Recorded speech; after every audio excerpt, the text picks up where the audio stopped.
That thing went green, so that might mean, and then I'll just do like five, Yeah. 4, 3, 2, 1. That's probably enough time. Hey guys, welcome to my parents' basement. I'm Ryan Shea here with my guest and good friend Rob Crean. Hey everyone, How's it going? it's going pretty good. I'm excited to play some video games. I'm excited to have you here. You one of the first people. You're probably my first friend in comedy. Really? Oh, cool. Yeah.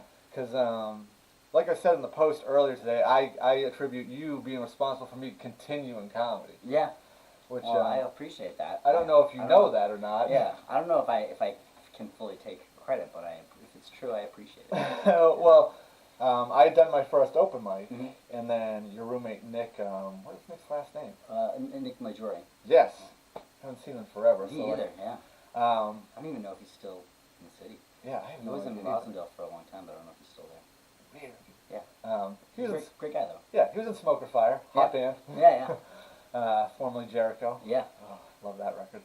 Yeah. But everyone found out because I worked at Newbury Comics at the warehouse after you had left. Yes. And he was working there, and then he had the video that someone took and showed it to you, and then you reached out to me Yeah. to do comedy because after that I was like, yeah, maybe I'll do comedy again some other time, maybe. Yeah. And you were like, come out and do this thing. I'm like, gotta give the people what they want. That's great. I'm glad I did it.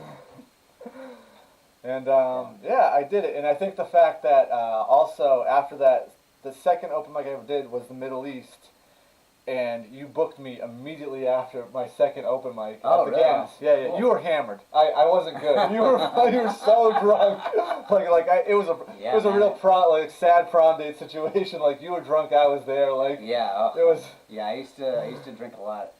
Oh man, yeah, that was crazy. Yeah, you were like, you were so funny, and I was like, even then I was like, like. Well, you could be funny at the Middle East and not know it, you know. Like, it definitely wasn't a mic that made you feel funny most of the time. Yeah, but like I'm not gonna say I was funny that night. Yeah. That mic was tough. It was a tough mic. I'll say this about that mic. That was Yeah. my it was my go-to. Rogies was before it, back when Yeah. that was a thing. Yeah. And if I had brand new material, like never Yeah. said it on any stage before, and like I had done it, and it had gone really well, Yeah. I'd be like, wow, that actually like went way too good. I'm like, let me dial this back. I Yeah. go to the Middle East to Yeah. keep myself honest. Yeah. Peter Martin's talked about that a lot too, where he's like, it's great to go to like Thunder Bar or the Improv Boston Lottery, and he's like, it's a batting cage, you know. And then you got to go to the Middle East to see if something is really good. It's like I think that's an important thing in comedy is to know what those rooms are and like because you got to like feed your ego to give you enough energy to keep going, but then you also need to get like the honest response or the brutally honest response. So you got to go to the like batting cages sometimes, and you also got to go to the Yeah. Have you ever had a joke, even still, like, you'll be like, this isn't even working in like the batting cages. And Yeah. But you're like, but there's something here. Oh yeah. For a fact, it's just like they don't see it yet, and I haven't said it yet. Yeah. And I'm like, but Yeah. like you try it like 10 times. I'm like, I just need It happens. the confidence. I have so many jokes that are like that I've tried for like months and can't get them to work, but I know there's something good, and I just put them aside, and then later try them again, and then you just are a better comic, so you're able to like make it work because you like, I don't know if it's that you're saying it different or what you're saying is different, but you like the idea works in a way that it didn't before. I know. Or maybe it's just that society caught up with us. We were ahead of our time, man. These snowflakes couldn't handle the knowledge I was dropping.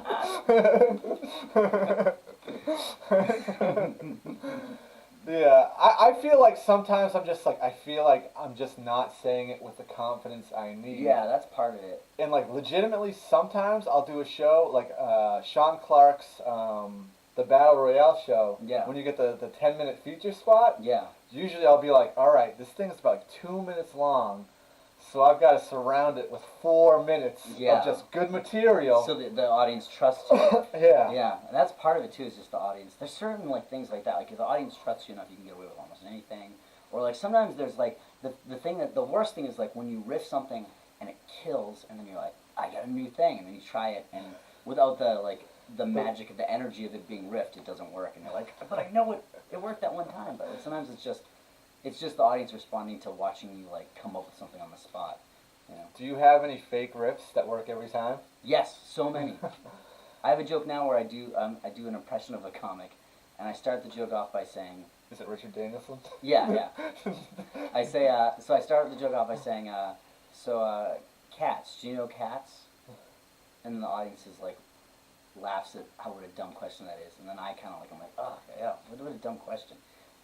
Of course you know cats. Like, that's a weird thing comedians do, like for permission to tell a joke is to ask a question. But it's like I do that every time, you know. It's like I'm not like but I act like I like just accidentally said this dumb thing of asking if the audience knows cats, and it's really tough when sometimes the audience doesn't respond. I just don't name an audience to respond to anything, and so I was like, cats. You guys know cats?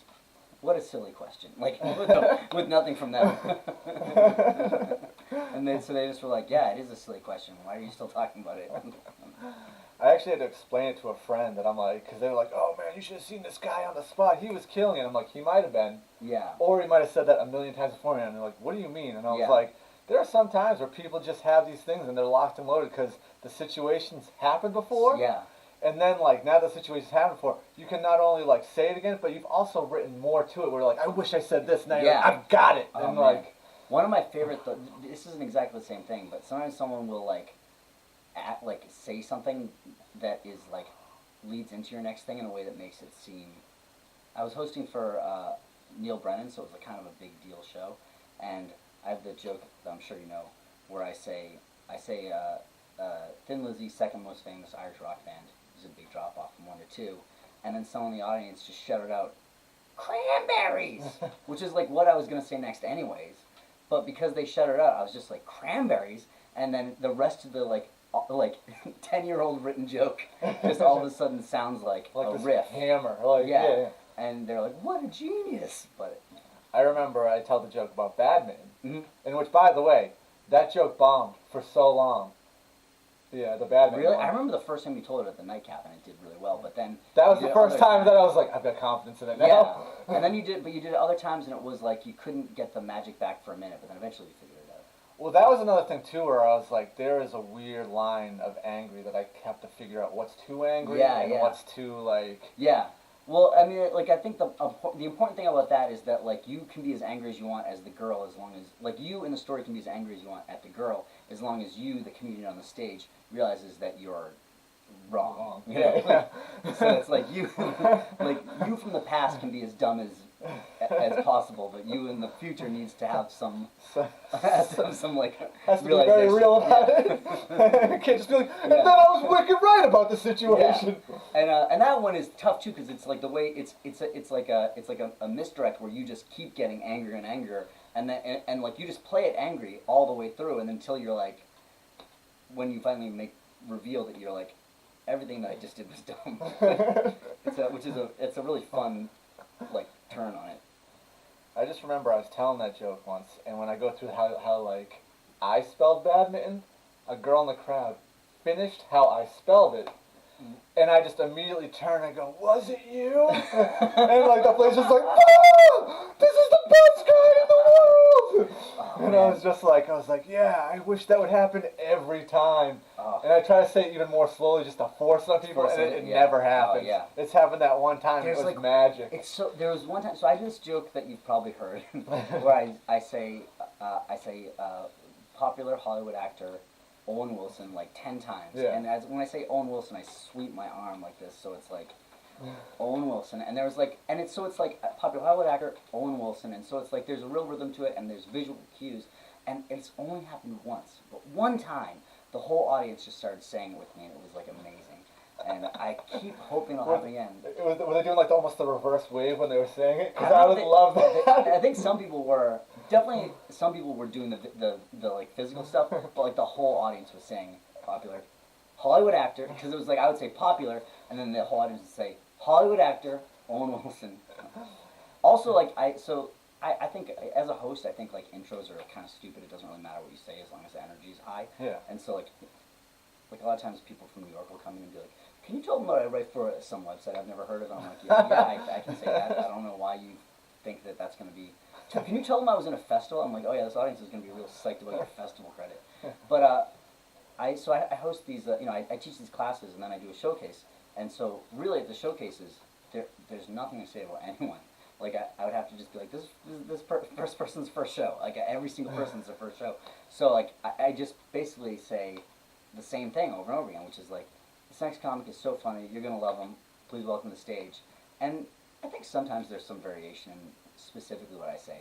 But this one show, for the first two, there literally wasn't. So I said the exact same thing. So then when I got up to do it the third time, someone in the audience started like just saying it with me, and then I was like, yeah, I'm just saying the same thing. And then for the rest of the show, every intro, the whole audience said the intro with me, and it was great. It was so much fun. But that's only happened that one time too. But I think it's I really now I like purposely try to when I do those showcases, I try and do the intro verbatim. I just think it's funny to like, because what else am I gonna say? Like this next person is in my class. I don't like. I mean, there's no. Everyone has the same credit. You know what I love about both of those situations Mm-hmm. is they have that Chris Rock Bring the Pain feel of, I know he did it. I'm not saying he should have done it, but I understand with the OJ and by the end of it, it's like everyone's like, but I understand. Yeah. I love like when you can get a bit like that has a rhythm that the audience can like latch onto. It's so great. Yeah, like that's. Oh man, I think those bits are so hard to do because rhythm can get tedious if it doesn't work. You know? Yeah, and you're like, oh, I'm in too deep. Like it's like I kind of have to commit to it at this point. Unless you're like Chris Rock and your bit's gonna kill most of the time. Most of the time, yeah. Or if you're like that Owen Wilson bit, which is like sort of a prank on the audience, where it's like I keep doing the same thing over and over again, and the audience like doesn't really like it for most of the time. I remember I did the home invasion story once at the studio, and like that bit. Oh yeah, you got to be on board. You got to be on board, and like long. it's like 90% of the time it's killer. Yeah. But that 10% of the time, because it's not like it's just like a joke that's not working. Yeah. It's like a brutal story about something brutal that happened to you. It's about a home invasion, and like when people are just like, oh, it's like oh, yeah, oh well, this can't get better. I remember I was doing it, and Gary was there, and I got like 4 minutes into a 10-minute set doing it, and I was like, are you guys just not feeling this? Because like you're not laughing, and it happened to me, and I'm fine with you laughing. And everyone's just like, I'm like, I'll just change gears. And I just started doing normal jokes. Yeah. And like, Gary comes up to me and he's just like, hey, I'm not saying what you did was wrong, but I've never seen anyone do that. Yeah. Like, I've never seen anyone. And he's like, I've done that before too, and it's like, it hurts, but. Yeah. And like, I recovered, like, I didn't do what, like, I was like, yeah, and I came back and smashed it, but like, I was able to like, I didn't fuck the next person over. Yeah. I was like, all right, we landed the plane, you know, bumps and bruises on the inside. Everyone's got the oxygen mask on, but like, we're safe. Yeah. Should we play some Dr. Mario? Yeah, let's get this going. I mean, I think we can. Dr. Mario is a pretty simple game. We can probably. You say that, but then it gets intense and you're just like this. It does. Once it gets fast, it is like. So we're gonna start low, or medium, anyways. All right. So, a thing I like to do in with this podcast is I like to do theme songs or like walkout songs. I've had like people that like fighting and stuff like that, like mixed martial arts and stuff like that. But also like Will Martin was on, and I was like, oh, what do you do besides like comedy? And he's like, I don't know, I like road trips. And I was like, what's a good road trip song? Oh, yeah. So how about this? How about you're a doctor? What's your doctor montage song? I'm Dr. Feelgood, pretty good, I think. Like a Surgeon by Weird Al. That. Oh, you beat me. I forgot that this was... Do you keep going, though? I think so. Yeah, I think you just... Oh, all right. I just win. Yes. So, that round. You won that round. I mean, you win. I mean, I'm feeling confident. Look, I'm saying. I'm letting you know right now. I'm feeling pretty strong right now. Well, I mean, I think that's one way to look at it. But I think that there's many ways to look at a lot of things. We are playing. Oh wow! I fucked myself. When I was talking trash, I totally trashed myself. Dr. Feelgood. That's a good one. Like a Surgeon? I don't even know where, like... I'm kind of upset, like, I didn't... Oh. Yep. Whatever, we're crown to crown. Crown to crown. All right, I gotta think of my Are doctor those song. crowns? Let's see. A doctor would be like anything with heart. I mean, I guess it also depends on what kind of doctor you are. You know, like if you're a cardiologist, there's so many songs that are about hearts. It'd be like only love can break a heart, only love can mend it. If you're a cardiologist, you're like, well, actually, that's not exactly true. Some good medicine is really what you want to mend a broken heart. I'm a fan of Hope. I'm not at all. Yeah, you're. I almost got a friend tattoo. It was just gonna be Hope sucks. I want to pile on it. Hope sucks. Try Gatorade. It doesn't make sense, but I like it. I like that. Do you have any tattoos? No, I don't. Oh. I just was always like so poor until I was like maybe too old to start. I don't think you're too old to start. Maybe not. Yeah, who knows? Maybe I'll be like one of those guys that gets like huge sleeves when I'm like 60. What's going to be the 60-year-old sleeve? Has life not brought it up yet? Yeah, I don't know. That's the other thing is I like also like I'm always like I don't know if I could commit to anything like that even though like I've done everything in my life forever. Like crown to crown. Oh! Why is it a crown? Is it a crown? I don't know. Is that it does look like a crown. Or is it like a clattering? It's a crown. It's the Irish Dr. Mario. Yes. So many Irish doctors. That is a big stereotype among our people, but we're not all doctors. Yeah. I mean, yes, Conan O'Brien's father is a doctor, but that's, lots of Irish people aren't doctors. I don't think anyone in my family knows a doctor. My family. Did you just wreck me? Yeah. I'm pretty upset about that. That's pretty good. I haven't even come up with a doctor song. Let's see, what's another good doctor song?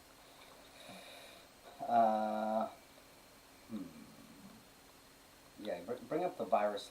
Keep it at keep the speed the same, but move the virus level up. Okay. Well, Oh yeah, I gotta go with you. oh, we're going 6? Oh, let's do 6. All right, I'll go 6. Let's go for it. We shouldn't have done 6. We shouldn't have done 6. It's too many viruses. This was clearly a mistake. We're not getting through this. I think we can do it, but it's gonna be hard. I already goofed. What the heck? I already goofed. How did it? Oh. Oh, I'm so sad right now. This is so bad. Okay, so you host 2 things at the moment? No, I host 3 things, I guess, technically. I host the Gas, well, actually 4 things. So I host the Gas at Great Scott, which is a very good show. And then I host, I co-host, oh man, I just screwed up real bad. Oops, screwed up bad again. I host the, oh man, I just died. I host the 8 o'clock at 7:30 with Liam. Yep. And we're going to start doing an open mic there on Tuesday starting next week, so that'll be cool. That'll be fun. And yeah, I'm excited about it. I think it's going to be interesting. I think it's a good place to move my Tuesday mic. So I've been doing it for 12 years before at the other venue. And I think it'll be good. I hope. And if not, Is it going to be the same time? yeah. Wow. So you're keeping it late. Yeah. Yeah, I think it'll be good too. I mean, it kind of like, works with the studio mic now too, that it's like Oh, yeah. at a different time. That's true. And also I teach classes right at Improv Boston on that day, and so it kind of like, I've scheduled my classes to go with the mic, and so now it's like, I'm just kind of keeping it the same because it works with the schedule of my classes. What is the worst thing about teaching those classes? I really actually really enjoy it. There's occasionally like just certain people will take the class, they just talk too much, and it's just it's that I like being a nice person, and so it's tough for me to like sort of like be like hey you need to shut up, but sometimes people need to shut up. 100%. Yeah. I actually had Dana on. Danny J. Vine, Yeah. who also is a teacher, and like we Yeah. went through how I would teach the class. Oh, right. Was it bad? He said it wasn't actually the worst. He's like you're a bit tough, and I was like, but I think that's good. He's like, no, it's not bad. Yeah. Because I was like, tell me a joke, and they told me a joke, and I was like, try again. And then he's like, try again, and I was like, yeah, try again. And he's like, okay. He tells me another joke, and I laughed at it. And he goes, oh, all right, that's not bad. And I'm like, hold on, tell me it again. And he tells me it again, and then I stopped laughing. I'm like, you know what? No, try it again. And he was like, what? And I was like, that's just how comedy works. That's not how the classes work. Just it's just time wise. It's just like if you go to an open mic, you're not allowed to tell the jokes over and over again. You have to wait. Well, Comedy's a lot about waiting. Well, yeah, I was just trying to make a point that like Yeah. that you know it. It is about repetition for sure. And also, like, just because the joke works once doesn't mean it's locked and loaded. That's true. It could have just been the. Could have been a fluke. Could have been a fluke. You ever Could have have? been lightning. You ever see like an audience where like you know whatever happens it's gonna be a fluke, Yeah.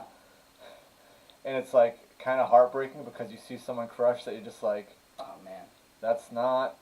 I'm What sure I should probably be- told you like one of my favorite versions of that was I was doing a show in Rhode Island and I went up and I did not good but fine, and then this other guy gets up who's like an old Rhode Island guy who just does like a lot of like he's just super hacky and Chris Swanson was sitting in the front row. Chris Swanson was wearing a plaid shirt and the guy looks at him and says, "Look at this guy. He looks like Forrest Gump on crack," which is. It's not that that joke is bad. It is bad. But what really made me upset about it was that there's like I was standing in the back next to these two guys who were like kind of hip-looking guys, and then one of the guys turns to his friend and goes, "This guy's good." That was like what made me feel really bad. So I was like, that's not good. What about that's good? I should say also, this was in like 2012, so it wasn't like Forrest Gump was a hot new movie at the time. I think the worst thing I've ever seen, and it bummed me out because I did so bad. It's still to this day like heart wrenching to think about. Mm-hmm. To the point, like I'll tell this part of it first. Was so like I had gone up and I told like the joke to get people on my side, Mm-hmm. and it didn't take. And I'm like, all right, Yeah. that's not good. And I'm like, well, I got this other one. This will get them on my side, and it didn't. And a woman on the right side of the room just goes, "Oh my God!" And then a woman on the complete opposite side of the room just goes, "I know." And I'm just like, "Holy shit!" Well, you know, They didn't even know each other. Yeah, you're building consensus in the audience, and that in and of itself is kind of an accomplishment. Yeah. I got them to agree on something, just not the right thing. Yeah, just that they Just didn't like you. They completely don't like me. They are not on board with Ryan Shea. Oh man, yeah. But and it was so bad to the point where I saw myself in the back go, "Oh shit!" Like, you know what I mean? Like I could see myself in the background going like, "Oh, not good." And but a comic, I'm gonna say the line, and you're gonna know exactly who it is. Oh man. And it wasn't like any of his jokes got laughs. It was just, he just said, "Yo, I'm fucked up in the game." And it crushes. And then when he goes into the garbage jokes that he has, it Yeah. all falls apart. But with his stupid, like, Yeah. dumb shit like he says. Yeah, his confidence.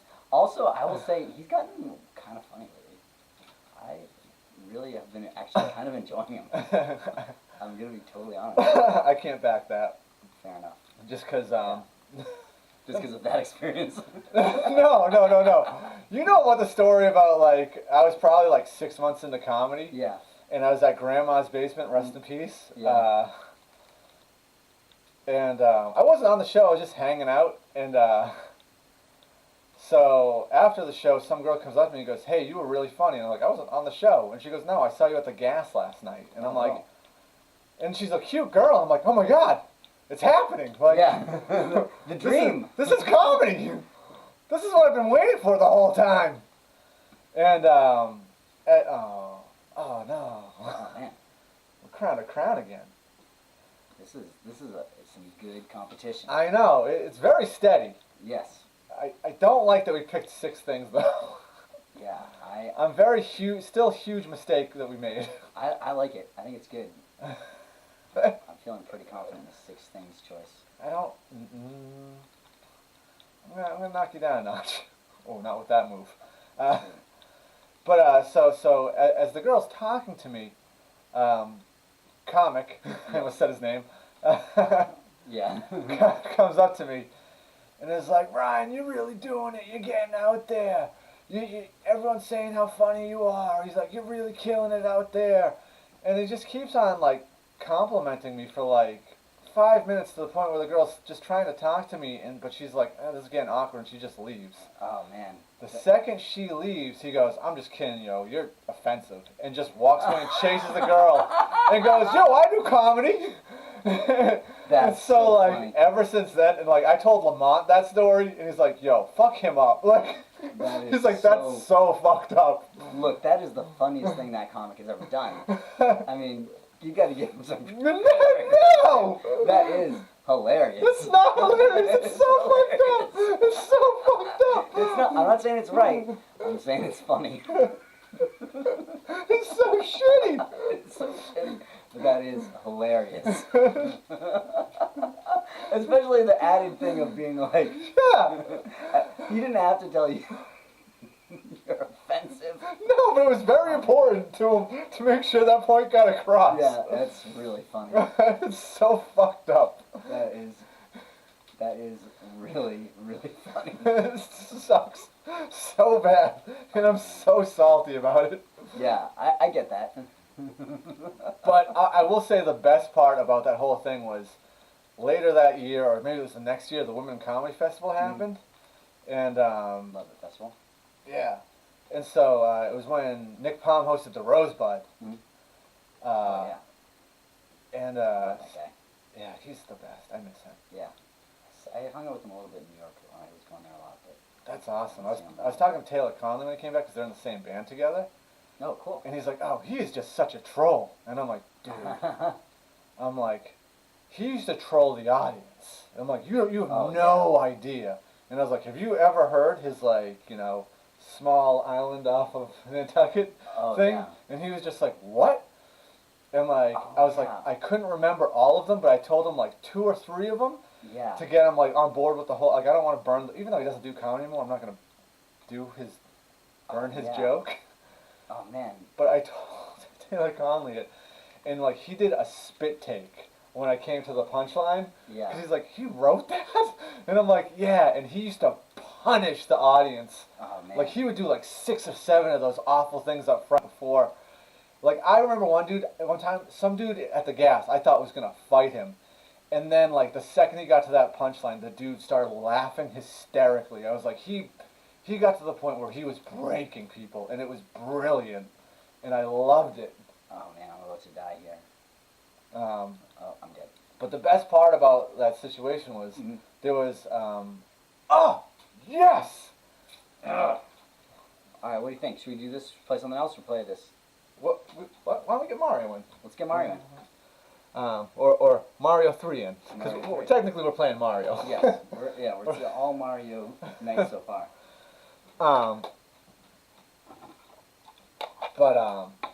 So, at the Rosebud, Yeah. Women Comedy Festival ends. It's a Sunday night.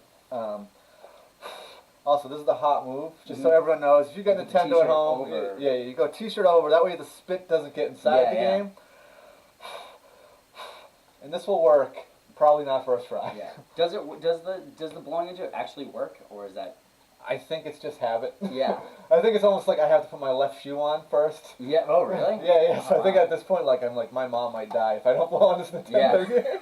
I don't know what should I put on first. I feel like right, but I don't. Like mine's super specific. Like I'm like, if I put that left one, the right one on first, my day's like, Really? like I feel like I'm walking funny. Yeah. But I'm at the Rosebud, and Lisa Carreo, I'm not sure if you're familiar. I don't know if I know. It's great. She was from nice. Great. Second try. Um, um, so, Lisa Crean is comic. At the time, she's living in Florida. I think she moved to New York now. I don't. I haven't really talked to her since, but I hold her in such a high regard because of this story. She oh my god, talking and playing. Whatever. I'm just gonna run through the level. Yeah. I'm like trying to be fancy about it, and I'm like, we're talking. So what am I doing? What am I doing? So he's this comic is hounding her, which he's a bit infamous for. Which comic is? Oh man, I want to know who it is. Tell me one of their jokes. No, it's on Fucked Up in the Game. Oh, okay, comic. that same guy. Yeah, Yeah, he's got a reputation for going up to especially female comics and being like, let me mentor you. Yeah. Or just women that like. Yeah. I remember back in the day, like I'd bring a girl that I was dating to the gas, and I'd be like, "I'm gonna go to the bathroom. That dude's gonna hit on you, just so you know." And it would happen every time. Yeah. And like I'm like, I should just slap him. Like I don't want to punch him, but I think I should just open hand slap him. Yeah. He's gotten better, but he's still not, great. Yeah. But so he just keeps on going up to her and being like, "Hey, did you add me on Facebook yet?" And she's like, "My phone's dead. I'll add you when I get back." And like she's clearly frustrated. Yeah. And like I'm just sitting alone. She gets up out of her seat, sits next to me, and I'm like, "Oh, hey, what's up?" I'm like, "This is weird." And she's like, "Hey, what's that dude's deal?" And I'm like, Yeah. Well. "Yeah." I was like, "He's weird. He's Something's not." up. We don't know. I mean, ultimately what it is I think that he's fucked up in the game. Yeah, he's definitely fucked up in the game. But like I go and tell her that story about like the girl and him doing that move, and she goes, "Really?" She's like, "That's wicked fucked up," and I'm like, "I know, right?" And like we kind of like laugh about it, and then like we're leaving, and she's like, "Cause like the mic's over," and she's like, "All right, well it was nice meeting you," and she unplugs her phone, and Tyrone goes up to talk to her and be like, "Oh, your phone's charged. Can you add me on Facebook?" And right in front of him, she just goes, "Declined," takes out a card and goes, "Add me on Facebook. We should hook up sometime." Like,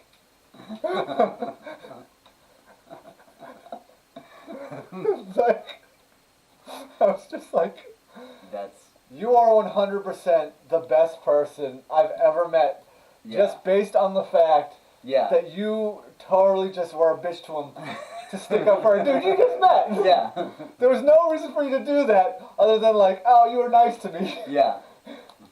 And like I totally just like appreciate the fact that she was just like, "You know what? Fuck him. I got you." That's great. What would you say was probably one of the worst? Because I think another reason why I didn't go to the Middle East that much. Well, I mean, also I work at like 5:30 in the morning, and that like just goes late. So it's tough. Yeah, it is really. Yeah, it's a late mic. Because I think the first time I ever did it, I went up at like 12:50.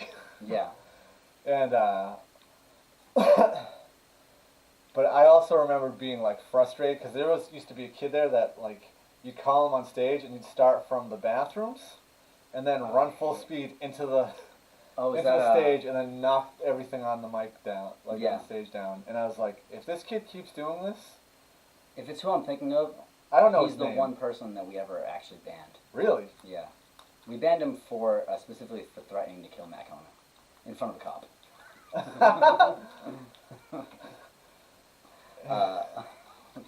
We were like, "You can't do that. Sorry, man. You just can't." Like, and we give. I mean, he was it wasn't like that was like his first offense. He'd been he'd been really difficult the entire time he was there. Should I keep moving or should I try and let's go in here. Let's do one of these levels. You can do one of those levels? Yeah, why not? This is the Warp Whistle level, by the way. Yeah. It's not the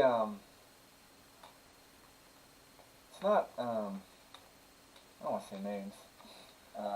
What's the best way to describe him? Not here. That guy.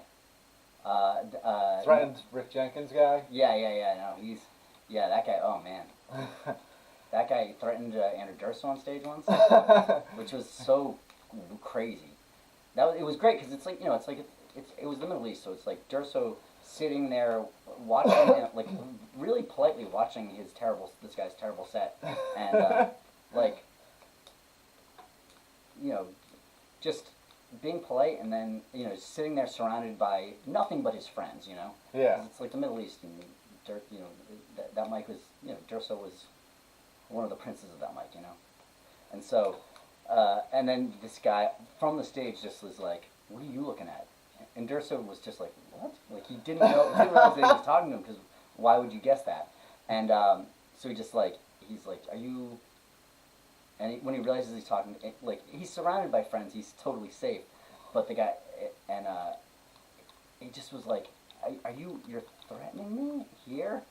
It was so weird and funny, because there was no danger, but it was such a weird move. So one time, I forget who it was. Someone asked me for your number, and it was someone that I was like, "Oh, I can." This is someone that I'm like, I'm fine with giving. Like, Yeah. I'm like, I don't think you'd be like, "Why'd you give me his number?" Oh yeah, I mean you can find my number on the internet. I'm pretty easy to access. I forget who it was, but it was someone definitely safe. Yeah. And then homeboy comes up, he's like, "Oh yeah, I need his number too." And I'm like, "Oh, you know what? I accidentally deleted it. Sorry." So I fall back in my pocket, like worst excuse ever, like clearly lying. And I was just like, "I'm not doing this."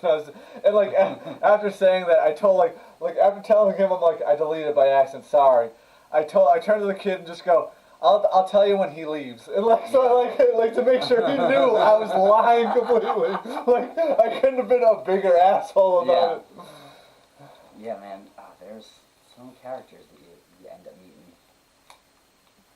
Yeah, he was very strange. He was very nice to me. I caught him on, I guess, one of his good nights. But like, still, I was like, I know your reputation, and I'm not gonna give you anyone's number. Yeah. Oh my god. But like when you said it's the only person that you ever banned, I was thinking it had to have been him. Yeah, you know what? I probably should have banned him. He did steal Cam's jacket one time, which is weird. I think we also may be talking about different people too. So, like I'm like, I think I know who you're talking about. No, we're 100% talking about the same person. So who I'm talking about right now is someone who was the heir to a plastic fortune. To a plastic fortune? Yeah. What's that even mean? He was the heir to a plastic fortune. Did you ever see the movie Foxcatcher? Like the wrestling movie? Yeah. Yeah. It's like that same family. Oh. So this kid's loaded? Well, he was like he's dead now. The kid that I'm talking about. Oh. But he'd been cut off by his family. Oh. At that point. Is that who you're talking about? We may be talking about different people. I forget who we're talking about. Are we talking about the kid that got banned, or are we talking about the kid that didn't get banned? This is the kid that should have been banned. Oh, yeah, okay. Right, the kid that did get banned had long hair and pretended to be crazy, but I don't know if he was actually crazy. Like, I felt like he was maybe just pretending to be crazy. To get stuff. Oh, I know who you're talking about now. Yeah. I don't think that's the kid that did it. Oh, who was it then? Because this kid had like way more energy than that. Him. I don't know why. Because I can do. I don't care if I burn this kid's material, because this is it. Yeah. For 7 minutes, Yeah, wasting everyone's time. Yeah. That's what I'm talking about. Who got banned? Yeah. I remember Kona had me host Rogies, and he said, "Hey, just so you know, I don't let so and so on stage. You're hosting tonight, so it's up to you." And I'm like, "It's your mic, so." Yeah. I'm not gonna. Yeah. I'm like, there's a reason that you banned him, so like, I'm not gonna you know what I mean? Because it could jeopardize the mic if you did something stupid or crazy. Yeah. Thank God that never happened to that mic. Which was shut down because the owner was responsible for attempted murder. I'm laughing, but it was very sad. Yeah. It's weird because he was a really nice guy. Yeah. Like, you know, all made things dumb, considered. Yeah, he made a dumb decision. Move, yeah. Like, he straight up, a series of very dumb decisions. Yeah, like... A series of, like, increasingly... yeah. dumber and dumber decisions. Oh my god. I don't know why I keep playing. Like, I feel like... Oops.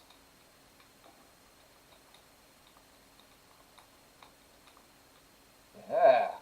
Get that wand. You always gotta jump for the wand. Yeah, I don't always know like why. when you catch it in the air. Yeah. But I fell down. But it was... But you're still above the wood. It's yeah, fine. I'm It's above fine. the wood, yeah. Like, feet aren't together, so you're good. Yeah. The important qualities are there. Yeah. Alright, we're in the next world now. Yeah, no. That dude used to... The dude that used to pretend he was crazy. His whole thing was he wanted to be Kaufman, but did a poor job at doing it, Yeah. kinda. He's a weird thing, too, because he, like, left Boston and went to LA for, like, a year, and then came back, and it was, like, I always thought he was kind of faking being crazy. Yeah. And he went to LA, and he either actually became crazy, or just got really good at acting. I don't know which one it was. I don't know why. Are you dead? No, I just, I feel like I have been playing for a long time, and I don't know why. I think just when you beat the level, you get the first. No, what happened was I got caught by the Hammer brother, Oh, right. and for some reason that counts as a level, which I don't agree with. I think that's a terrible decision on the, Oh, yeah. on the Nintendo part, you know. Yeah. Oh, it's only if you, yeah, if you do the Hammer Brother and you get killed by him, it counts as a level. No, even if you win. Oh, really? Yeah, because I won. Oh. It's kind of cheap, you know what I It mean? is, yeah, it is like a weird, and it's like shifts, so it's like you can, sometimes you can get away with it, and sometimes you can't.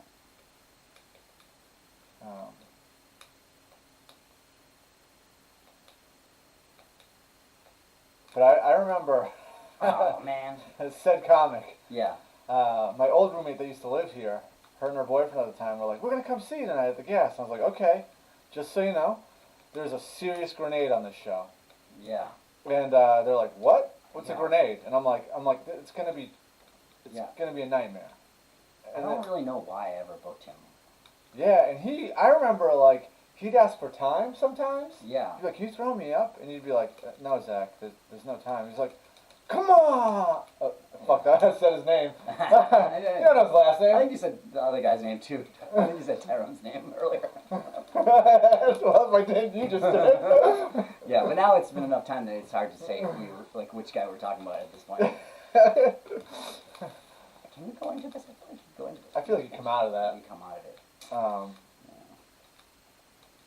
But he used to like stomp his feet like a child when you wouldn't let him on. Yeah. But yeah, he used to come up to me and be like, "Let me give you a piggyback ride." I'd be like, "No." He'd be like, "Come on, man!" He'd grab my shoulders and start shaking me, and like he'd be like do that creepy thing to me, like he'd be like, "Hey, what's going on?" Ugh.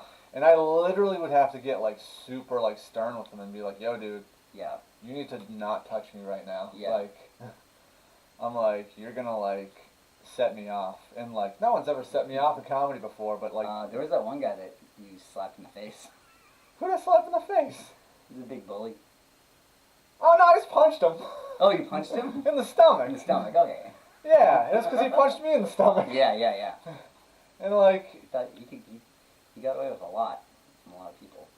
yeah, but I mean like, and it wasn't like, just to be clear, it wasn't like I blasted him in the stomach, Yeah, or yeah. it was like a fight or anything like that. Right. He just kind of You like, just actually stood up to him, which most people didn't. yeah, he He got banned from the studio.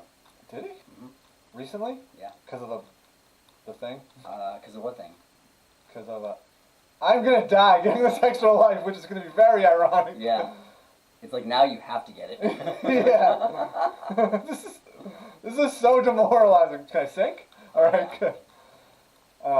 Because the last time he headlined there, Yeah, right. yeah. I heard about that. I was getting texts from people being like, and I was like, "Is everyone okay?" I'm like, Yeah, I didn't even really hear the story. I just heard that he was difficult, but I don't know Yeah. exactly what happened. I heard he said some pretty mean things to someone that worked there. To who? To Angela.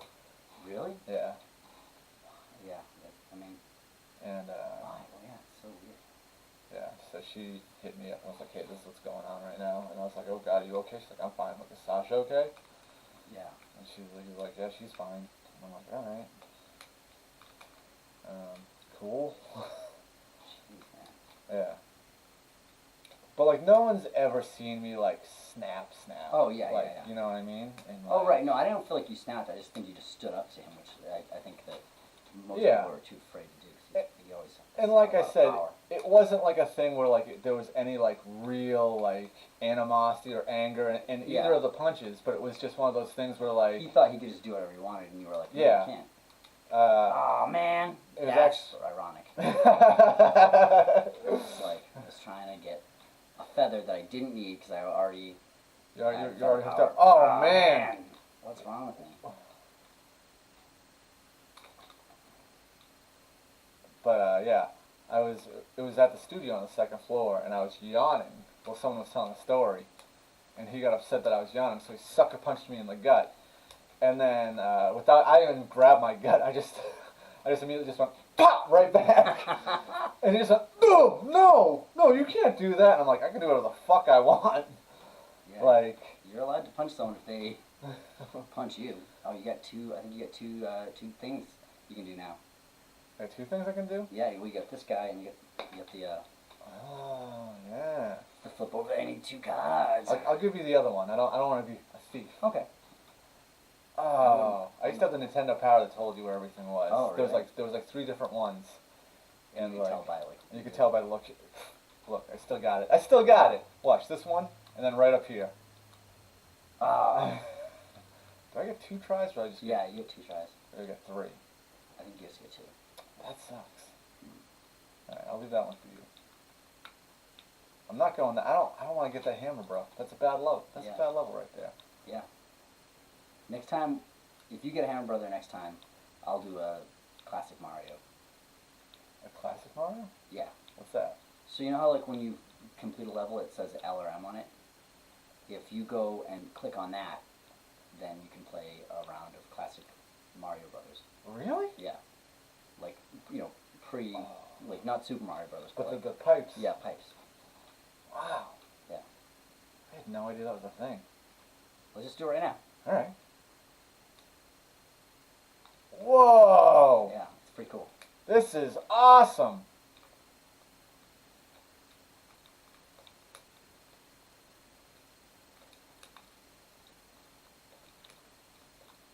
Oh, this is sick. Yeah, it's pretty cool.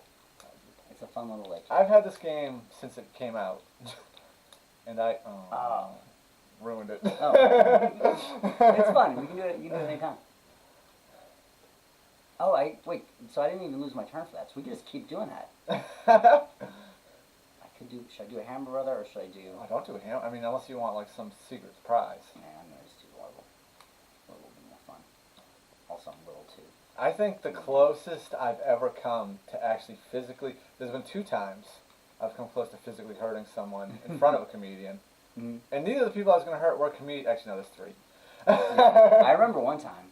Which one do you remember? There was a real drunk guy whose girlfriend was Like kind of hitting kidding on you? Yeah.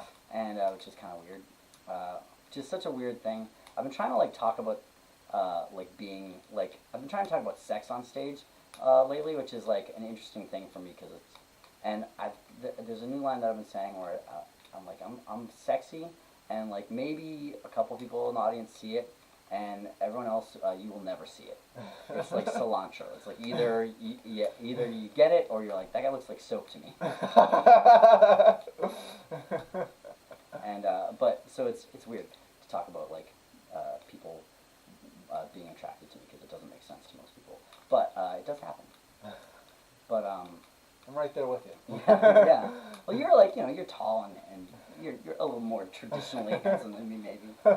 One of my favorite things you've ever said to me, Mm-hmm. and it was just because it's so funny, is that it's you do have this thing where if you get a little tipsy, Yeah. you get a little mean. It's hilarious. And this actually, Yeah. you weren't mean, but you were super honest about it, and it was so funny. Cause like some like girl walked in and I was like sitting there. It was when Joe Lucky and Tiff Myers from DC were there. Mhm. And do you remember them? No, I don't. All right. I mean, I probably wouldn't know if I saw him. Yeah. They're in LA now, but they were visiting, and there was some super pretty girl just walked in, and I was just sitting there being like, "Holy shit!" And like they were both like, "You gotta say something." I'm like, "What the? I don't do that." And then like they walked away, and you're like, "Say something," and you're like, you're the most attractive guy, you're the most handsome guy in this room, aside from Joe. But like, look at him.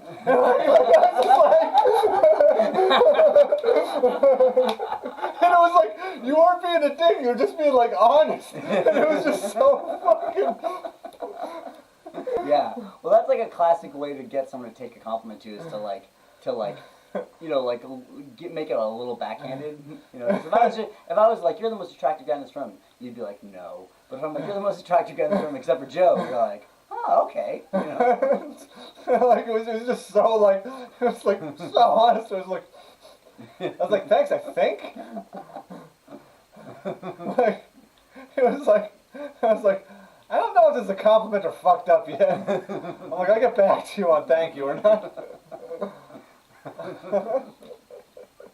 I think it counts as a compliment. Yeah, no, I take it. I'll take it. I'm gonna go back and do this. But yeah, I just remember that guy getting like super like, we gotta go. And like you were doing like everything, you were like, you should probably go with your boyfriend. She's like, ah, Yeah. fuck him. And I was just like, oh my god. And this dude was like eyeing, and I saw him put down like his like 30 rack, and I was just like, Yeah. I just had my fist cocked back, and I'm just locked and loaded. I'm like, this dude's not getting a swing off. It's just gonna be Yeah, it was. Yeah, I remember that, and like I remember being like very glad that you were there. It was like, yeah, man, oof, that was tough. Yeah, it was like so weird. Yeah. Cause she was just so mean to him, and I was like, I kind of felt Yeah. bad for the guy. But then I Yeah, was me like, too. But then he also like, it's it's not like, my fault. yeah, the dude's kind of like starting to like, you know, mean mug you and size you up, and it's like, Yeah. dude, you're gonna lose. Yeah, I Like mean, I'm not standing against me, right but, next like, to you, I mean, and like yeah. I'm not saying I'm like the toughest guy in the world, but I'm saying you're looking right at him, and Yeah. I'm 100% gonna sucker punch you. Yeah, and he that's also, what I'm saying. Yeah, and he also was like blackout drunk, and Yeah. you were dead sober, so Yeah. you've got that going against him too. So it's Like you're not like you're so like enraged. You're not even looking at the person that's gonna be the problem in the Yeah. situation. What was the other one? There was another time at the gas where there's a dude from LA there, which I tend to kind of like seeing people that are from LA yeah, that aren't really comics. They're more like, I'm an actor, but like I'll do comedy just to have it on my Yeah. resume.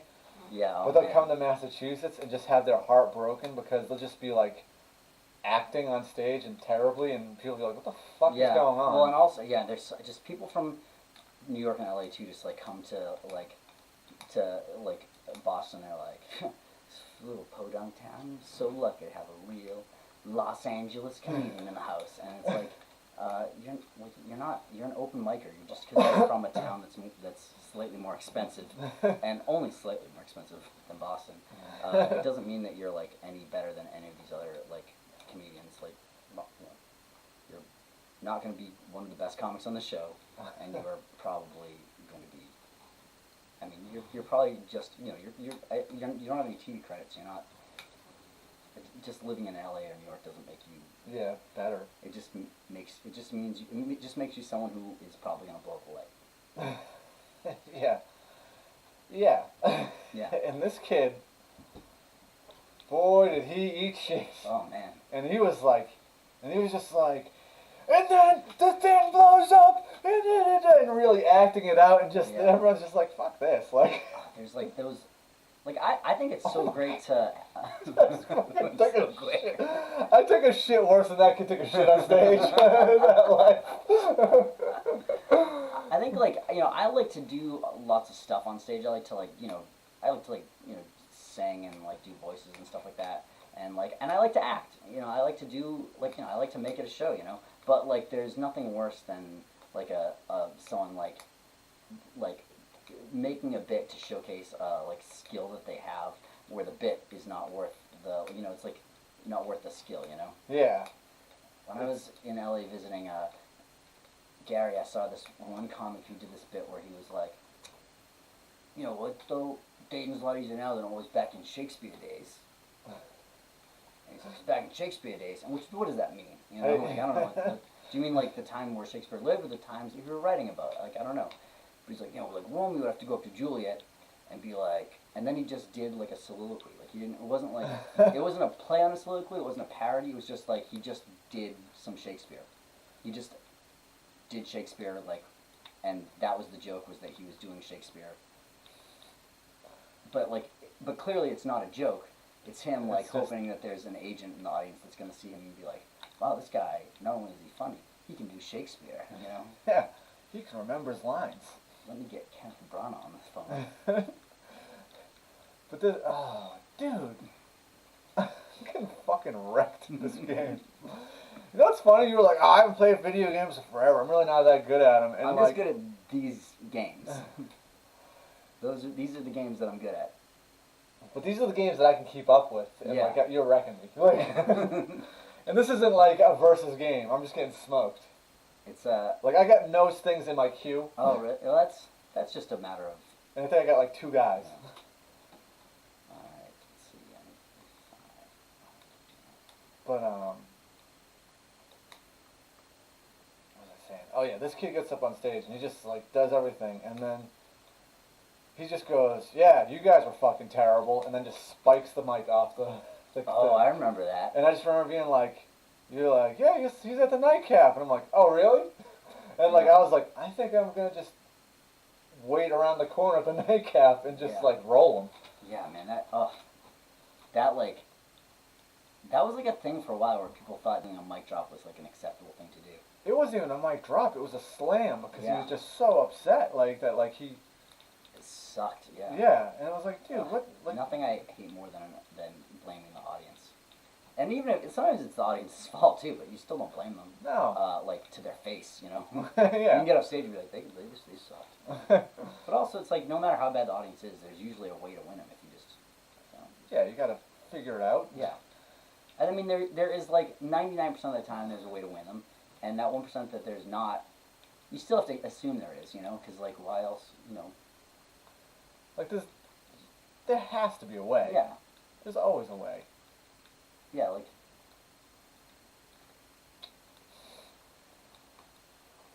Star.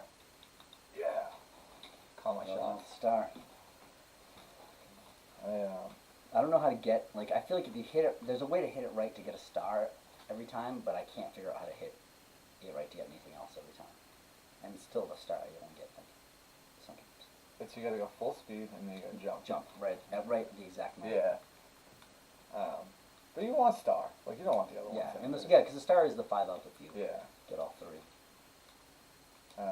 The gas has had many magical moments. Mm-hmm. I've got a few of my favorites. Mm-hmm. First of all, you let me headline there. And those aren't really moments. Those are just like my personal favorite. Oh, those are always great. I love those. Man. And it's funny because Gary actually. This is really funny. This just proves how supportive you are. Also, to be fair, the gas wasn't what it was now. Yeah. I mean, At the time, so I had started doing comedy, and then you had booked me at my second open mic, mm-hmm.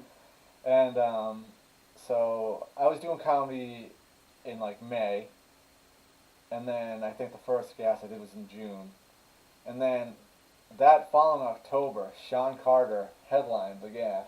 Oh, yeah. And I remember seeing that and being like, hey, can I headline the gas? And you were just like, I'm like not even 6 months in, and you're just like, yeah.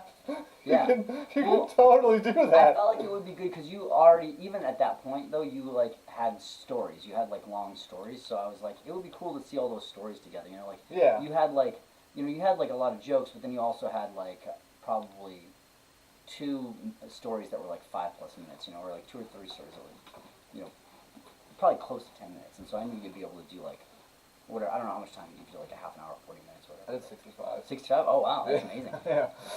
It's recorded. It's not good. It's not good. Ah. I skipped Oh! that Hammer Brother by mistake. Or Boomerang Brother, I guess. Yeah, I don't know what they called it. One guy. Oof. Um, Is there a way to, can you get, what happens if you die? I think you can just restart, right? I think I either continue or I think there's a continue. Is there a life steal? There might be a life steal. I think that I don't think there's a life steal. I think it's before stuff like that could happen, but I think that you can just continue. But you just lose all the points and everything you have, which who cares really? Yeah. And you lose all the stuff that if you like have anything, in your, you know. Oh, that's not at all the way I wanted to go. Oh, what the fuck? Oh, this is.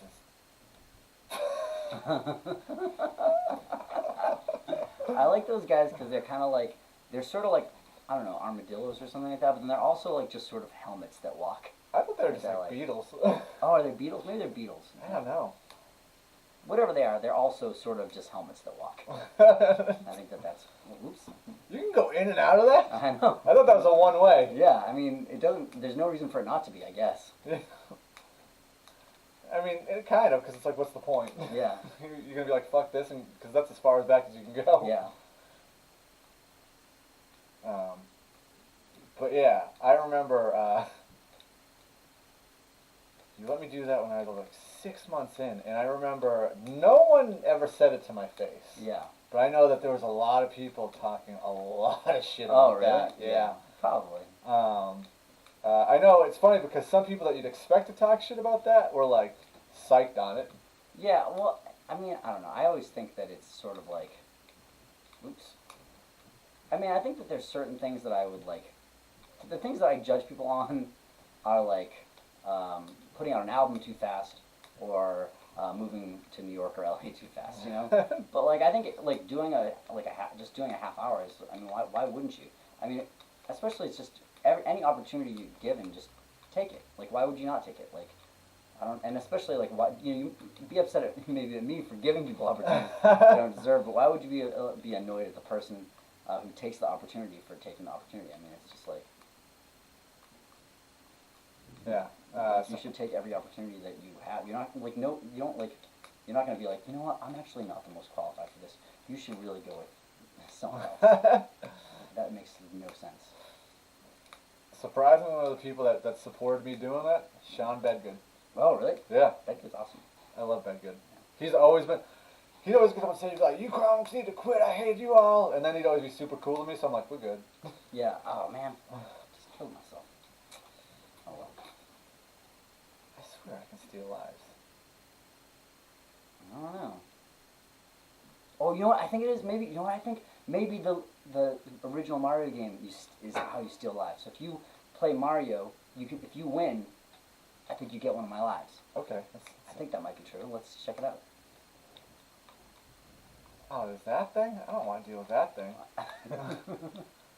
But I do remember one night at the gas, far after that had happened. What happened? Did we just freeze it? Oh no. Did you pause or did I pause?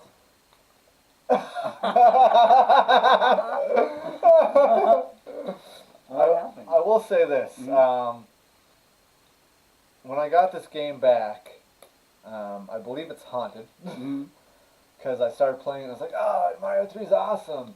And like I took it out of my glass case over there with the thing open and I was just sitting there playing it and out of nowhere, the glass case just slammed shut and then the game froze. I'm like, oh, the game's haunted. That's reasonable. Makes sense. And I think a ghost froze us. That's crazy. It's not paused on your end? No. Wow, that's... Huh. Well, now I feel stupid. Do you want to play something else? Yeah, let's play something else. Play something else. This is fun. I love Mario 3. It's a great game. It's a great game. It just stinks that It froze. it froze. In the middle. What's funny was like I actually like today just got my like Nintendo cleaning cartridge, Mm-hmm. so I like fired that thing in the console a bunch of times, and then like I hit everything with alcohol, and I was like, we'll be good. That'll never happen again. But ghosts over everything. Yeah. Do you want to do that one, or do you want to try something? Let's see. Well, let's do Tetris for a minute, and then you want to play Top Gun because you said it's terrible.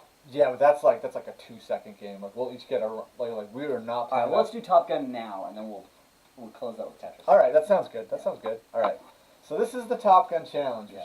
Or how long is it supposed to go? I don't know how long we're playing for. I usually, you know what? It usually goes like 2 hours, but it can cut off as soon as you want. I have no place to be. So Yeah, it's yeah. play as long as Like you want. the Sean Card one, which is the first one, Mhm. it went like an hour and 15 minutes. I was like, yeah, that's about the right time. And then Yeah. the next ones, I just started realizing like, no, because things started to get going, and then Yeah. Not too many people have banged in tonight, but usually like the longer you're on, more people bang on. Yeah, yeah. Like we've had people like 5 people in here Cool. earlier, but I don't understand how it works. There's yeah, two viewers, is that right? that's 2 viewers. Yeah, That's cool. yeah, it's not bad. Hey guys, if you message us and tell us your names and we'll say hello. I don't know if that's All right. appealing to anyone. So this is a 1-player game. Okay. And we'll each take a turn. I'll go first just so you can like witness what this is. So Top Gun. That's so funny that Top Gun is a 1-player game where it's like, isn't the whole thing about that movie like there's a wingman? Isn't that like? I've never seen Top Gun. Isn't that like a big part of the movie? I mean, there's Goose. There's Goose. Yeah, they're a team. There's Iceman. There's Iceman. Is there Iceman? Oh, what's the Andrew Mayer joke about Iceman? I don't know. Who plays Iceman? Is it Tom Skerritt? No, who plays Iceman? I have no idea. Andrew does a thing where I think it's every year on her birthday. He calls his mother and he says, "Hey mom, I'm doing a crossword and there's a clue here that's it's what's the name of this person's character from Top Gun?" And the answer is clearly Iceman, or he's taking a quiz or online or something like that. And he's like, "Let me just read you the option." And she's like, "It's Iceman." And he's like, "Well, let me just read the options and tell me what you think." And he's like, "Ice boy, icicle, icy ice," and just like makes up like 30 different possible answers. He's like, "It's multiple choice," and then just go. And she, and every year now she's just like, "No, Andrew." And he's like, "Well, one second." Oh, and every year on her birthday, he gives out her phone number at a show and has everyone text her "Happy Birthday, Pam." Her name's not Pam. Awesome. He'll be on here soon. Yeah. So these are the missile types you can have. Okay. The stronger they are, the less you get. I always go with the 40 because I'm quantity over quality, I guess. Takeoff. To take off, you just sit there and wait for it to take off. Okay. There's not a lot of skill involved here. And then it just kind of goes up. And Okay. It just goes from dark blue to light blue. light blue, yep. And then you kind of get into altitude. And we'll see some clouds in a second. I think that you're just talking like you're a commercial airline pilot. Yeah, we're flying at about 1,200 feet. That's No. way too low. If you look on the left, shit! If you look to your right, you'll see there's a bogey on our 9.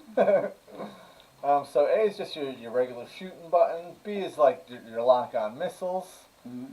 And you can, there's nothing really going on too exciting. You ready to see, like, I'll lock onto him? Oh, yeah. Look at that, I'll lock onto him, boom. Guy's fucked. Like, you know what I mean? There's not a whole lot going on here. Yeah. There's, you can just regular shoot them. See, the challenge comes with landing the plane. That's the really hard part. Yeah, and then you gotta dodge those missiles. And then there's another part that's kind of bullshit, which actually, like, Brian Augusta actually figured out by accident. Because I was like, there's these, like, mountains you gotta fly in between.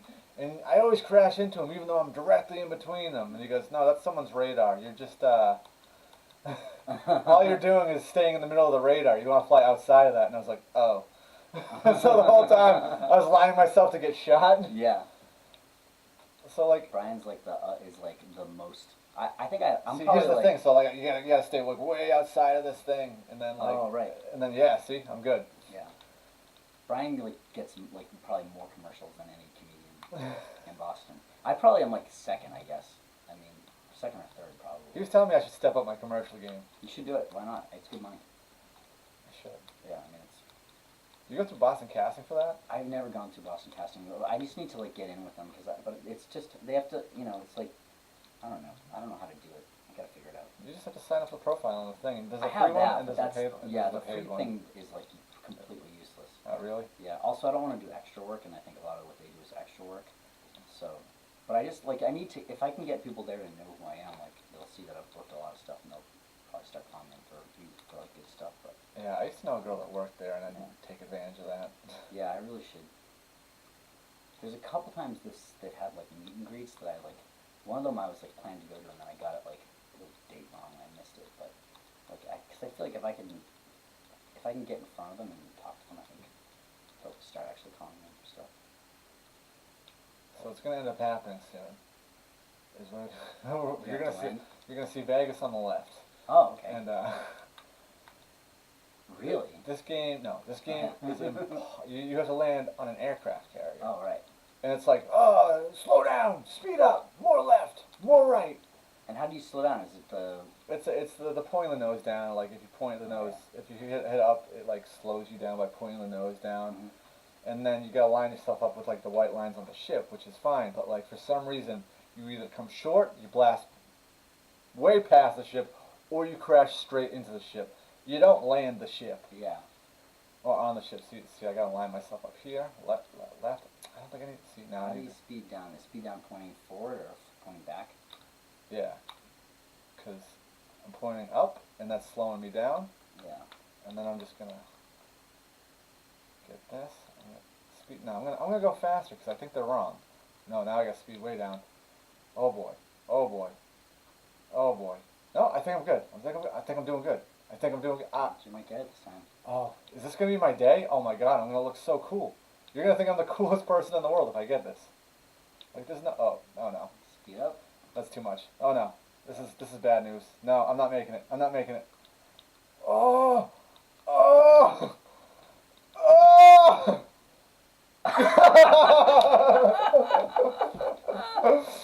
Alright, let's try this. Here we go. Alright, I like really just want to get to the landing. Yeah. The whole game sucks. The whole funny part is just that. Yeah.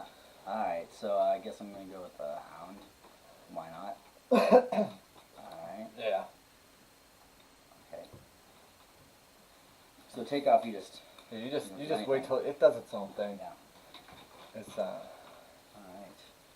Okay, but I will say some more favorite gas. I will finish this with the thing that I know that there's a lot of people talking trash about me because a little while after that happened, I had done a set at the gas and Gary was there, and I'd done well.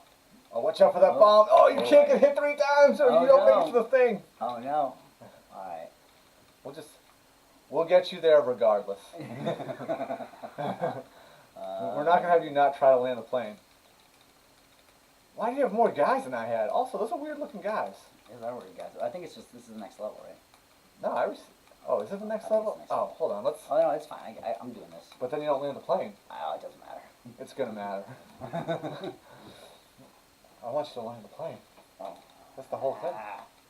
Danger, danger, danger. What am I doing here? You gotta get out, fly out of the thing. What am I doing? Oh, I gotta get out You of gotta this, get guys. out of the, Okay. yeah. What am I doing? Change the other direction real quick. Yeah, there you go. There you go. And I had done well, and then Gary pulled me aside and said, "Thank you." I'm like, "For what?"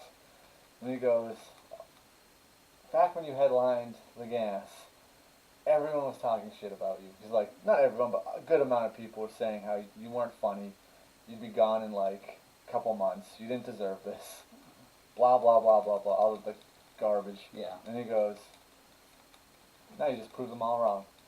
And I was like, That's "Who great. said that?" And he's like, "Well, I'm not gonna tell you names." I'm like, "You should probably tell me names." You should probably tell me names so I can tell them you got something to say. Just into my fucking face. Oh, I got hit by a bomb again. Alright, let's get you, we'll do the reset, Okay. and then we'll get you to fly that, at least to land that plane. Alright, I'm gonna land the plane. Look at those graphics. Wow. This, like, so many games that were, like, based on, like, movies and stuff have such a, like, rushed out, like, you know, and sometimes there'll be there'll be like a couple screens like that that are, like, basically static that look great, and then the game to play is, like, just so garbage. How about this? You have to have a flying song, and it can't be Danger Zone by Kenny Loggins. Oh, yeah, that is the best one. I'm going Footloose. I'm taking it for you. I think, take these broken wings and learn to fly again. That'd be a pretty good Learn one. to soon so free. Those can't be lyrics. I feel like, you know what's funny? I was thinking about this today, and like I don't know what made me think of it. Well, nothing made me think of it. It was just the song "Roll with Me" by Steve Winwood came on, Mhm. and I was thinking about how you were going to be on the podcast with me. I was like, Rob and I should write not a buddy cop movie, but a buddy paramedic movie because I feel like they've never been done. Yeah. And I think the kick with this one is in every buddy kind of cop movie, there's Yeah. always like the straight laced guy, and then like the Dax Shepard weird guy. Yeah, yeah. Now there's 2 Dax Shepards. High body count in this one. I feel like we would be like, I think our movie would be like a sort of a Midnight Run type of movie, where like I'm like this weird guy that shouldn't be involved in any sort of like dangerous stuff, but I am because of weird circumstances, and then you hate me, but you are in charge of keeping me safe, and I got the job from winning a scratch ticket. Just the worst premise ever. What the fuck?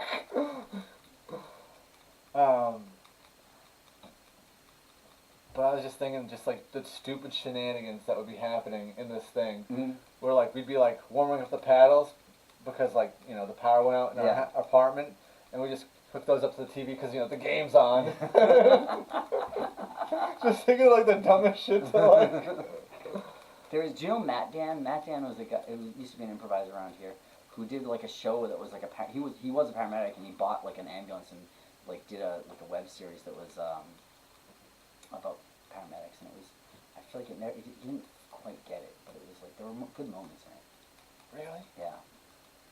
But I don't know. I guess he still has an ambulance. Probably, maybe not. It was years ago.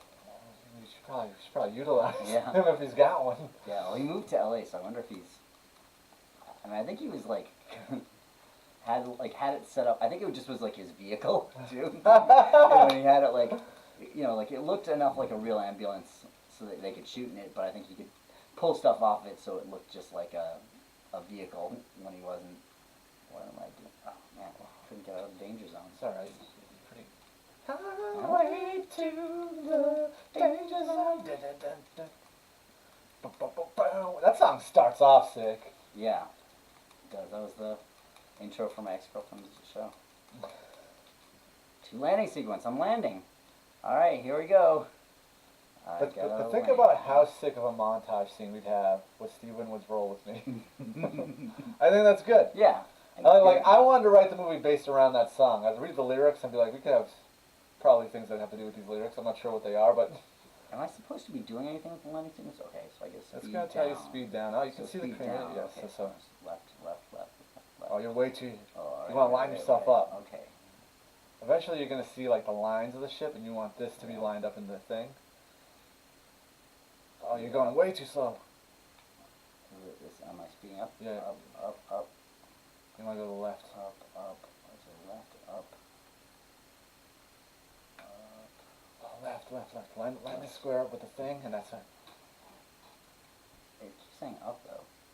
Yeah, you got to be more up. You got to be more up. You got to be more left. You got to be more left. Oh, keep pulling up. Keep pulling up. I'm pulling up Pull as up. much as I can. Maybe I don't know how to play the game. Well, that game is stupid. Let's play some Tetris. Hell yeah. That is the Top Gun challenge. Yep. This game is so good, Tetris. Oh, I love Tetris. Yep. I am the best Tetris player in the world. This was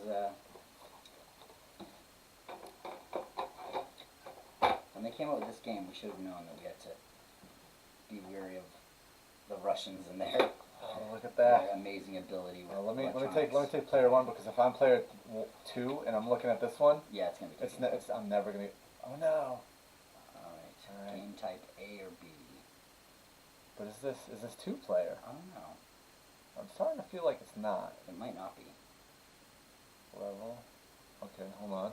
Maybe. Is there a 2-player version? I felt like I think maybe early versions didn't have a 2-player. Well, that's stupid. Yeah, it really makes a lot of sense to do a 2-player. Type Type? A? What the hell is that? No. Well, this is sad. Yeah. Let's pick a different game then. Okay. We just play more Mario. Mario 3 is pretty great. We can do more Mario.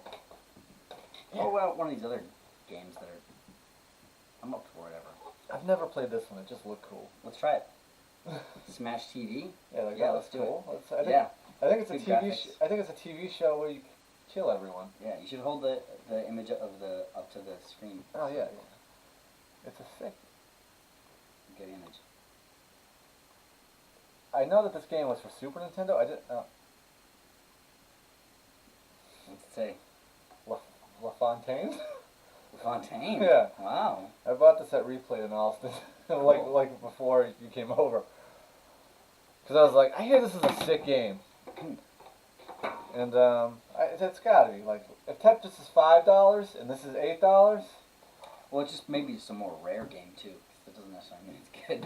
It just means there's not as many of No, them. it means it's $3 better. $3 better.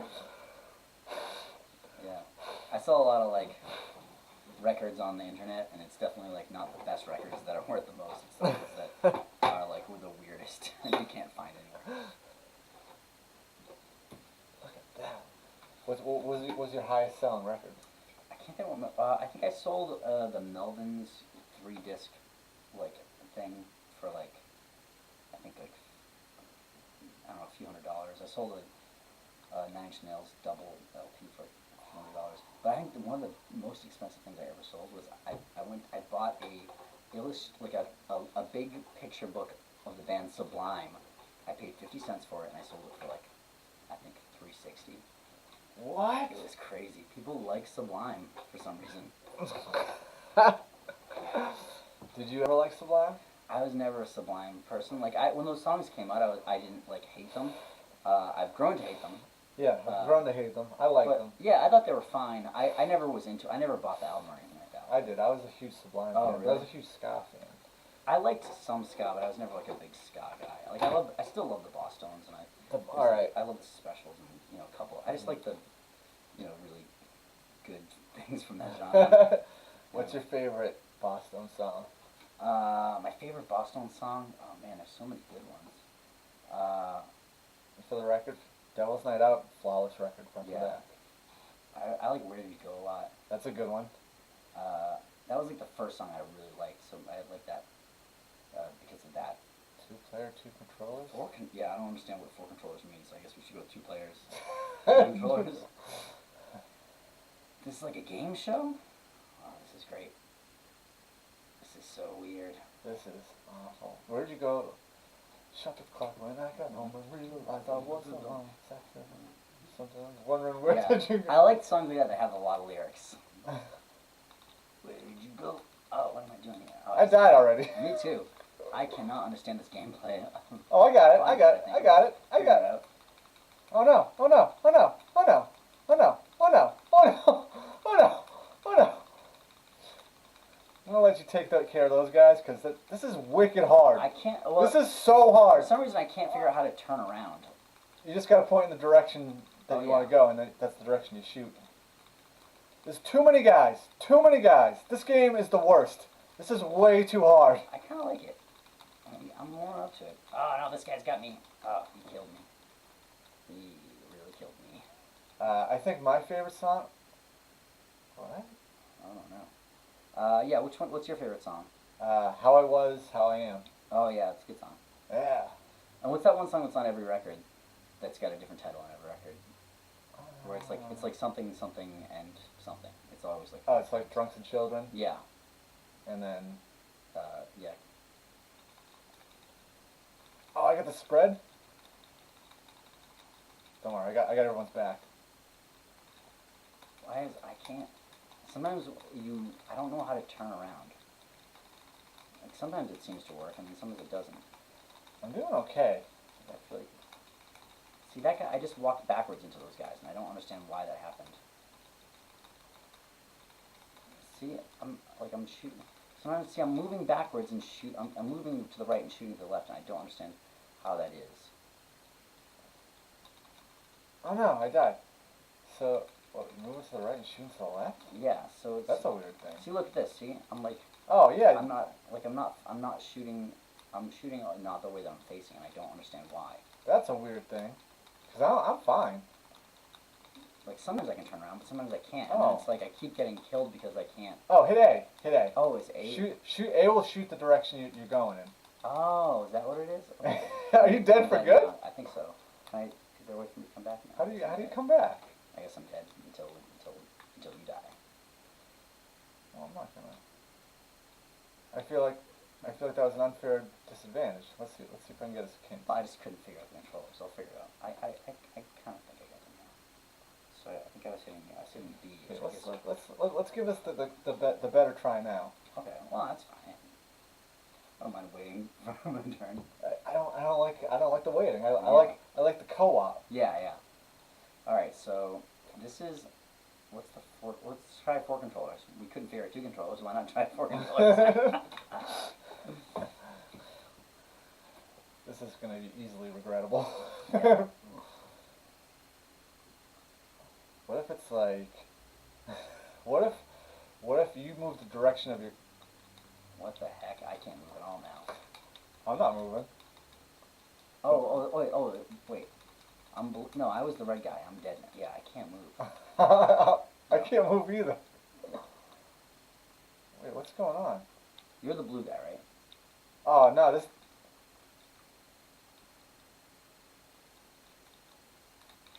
How's this? Oh, this is so fucked up. I can't do anything. Let's go back to the one. I don't understand. Oh, is there supposed to be another controller? Wait, no. There's no only 2. There's only 2. What does 4 controllers mean? I don't. Is that multi-tap? I don't know. Let's not do that. Yeah. I had a hard time when it was just the regular version, but Yeah, so hit A, because yeah. I think you hit B, whatever direction you're facing, will keep shooting that direction while you Yeah. move around, but A will go in the... Yeah, okay, that's kind of an interesting thing. Oh yeah, that's it.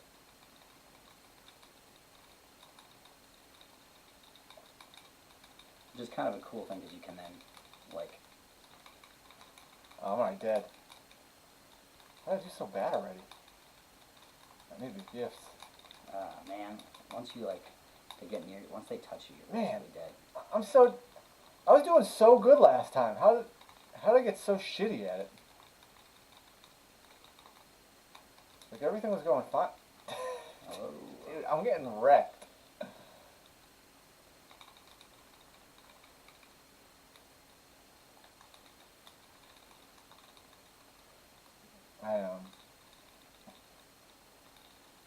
Also, you know, it was a great time at the gas, because a lot of people get surprised, a lot of newer people, because I was like, yeah, Marin was at the gas, and they're like, what? Yeah. But the best part about that was back in the day when you only had the plastic chairs from the patio. Oh yeah, oh man, that was the worst. And yeah, man, those are the worst days. and the chair straight up crushes. Yeah. That happened every time we had like a headliner. One of the chairs would break. Every single time. And it was the best. Yeah, it was great when, it was actually really funny when Todd Barry was there, and Todd Barry, a chair broke and he was funny about it. But also PJ Brown was there for Todd Barry. PJ Brown got there super early too and was like there and sat like right up front, and PJ's laugh was so powerful. Says it on his card. Yeah. Best laugh in Boston. Yeah. He's a great guy, but that laugh is... It's a bit much. Yeah. Gives you a lot of confidence. Yeah. Or it can just be distracting. It can be like, outshine the joke. You know? Yeah. Should we talk? So I was walking down the street. Oh! Oh boy. It's like, PJ, I haven't said the punchline yet. It's fine. Very supportive guy. Yeah, great guy. Back to work for 3 weeks. Back to work? Or I guess he was working, he just wasn't getting paid. Oh. TSA agent. Oh, yeah. Did I die? I just spin in circles for no reason at all.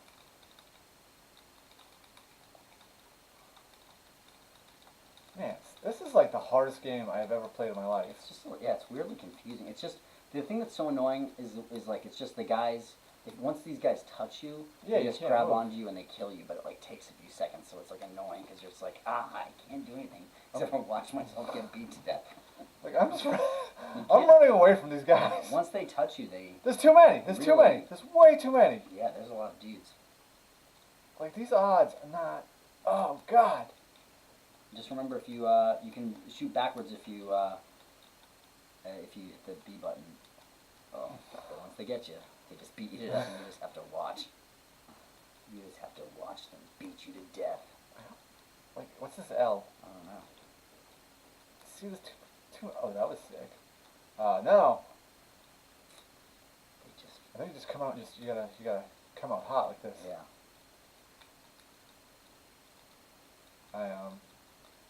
Hannibal Buress twice. Tig Notaro. Yeah. Um, There's some good ones. do I bring you back? I don't know. Or do we continue when I die? Eat my My shrapnel. What is that? I don't know. Doesn't look good.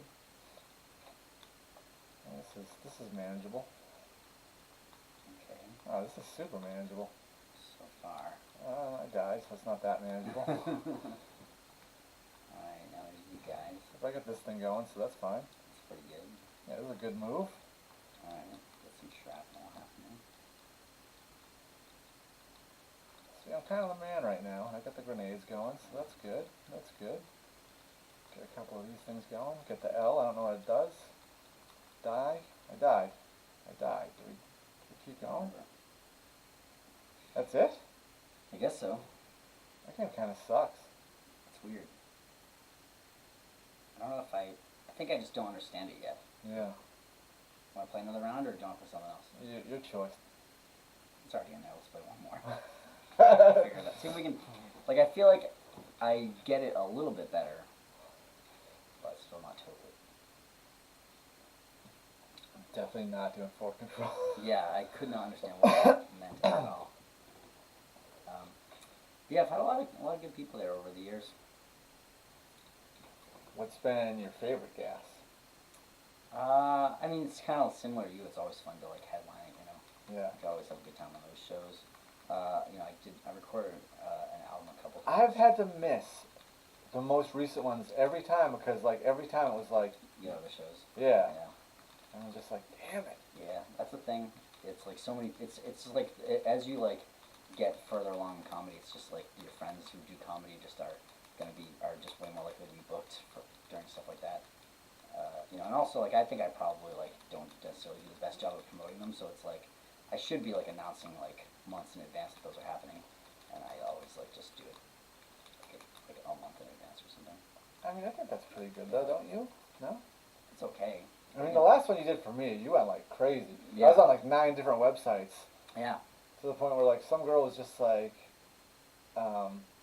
there's some dude, this other dude named Ryan Shea that like, I don't think he does comedy. I think he's done comedy a few times. Oh, really? Yeah. There was also the singer. There's a lady named Ryan Shea too. Really? Yeah. You never saw her? No. She's got to change her name. I know. But no, this kid hit me up and he's like, let's do shows together, it'd be awesome. And I was like, change your name. I'm like, I have rights to the name because I've been doing it longer. Yeah. And I just got beaten to death. Yeah. It is funny when there's someone that like. Do you know Tom Takar? Yeah, yeah, yeah. Do you know that's not his real name? No. It's because his real name is Tom Brady. Really? Yeah, and for a while he was performing as Tom Brady, and then it just was like, he just couldn't do it, so he had to change his name. And Takar is like his estranged father's name, who he doesn't really have a relationship with, so he's like, didn't really want to use that name. He wanted to use his mother's name, who he has a relationship with, but it just, you know, you just can't be called Tom Brady. It's unfortunate. Yeah, it's some quarterback messed that up. Yeah. But I was just like, yeah, you gotta change your name, dog. Like, Yeah. and like he showed me like a clip of him doing comedy, and it was like super like, it was just like he was very new and Yeah. very like saying offensive kind of things. Yep.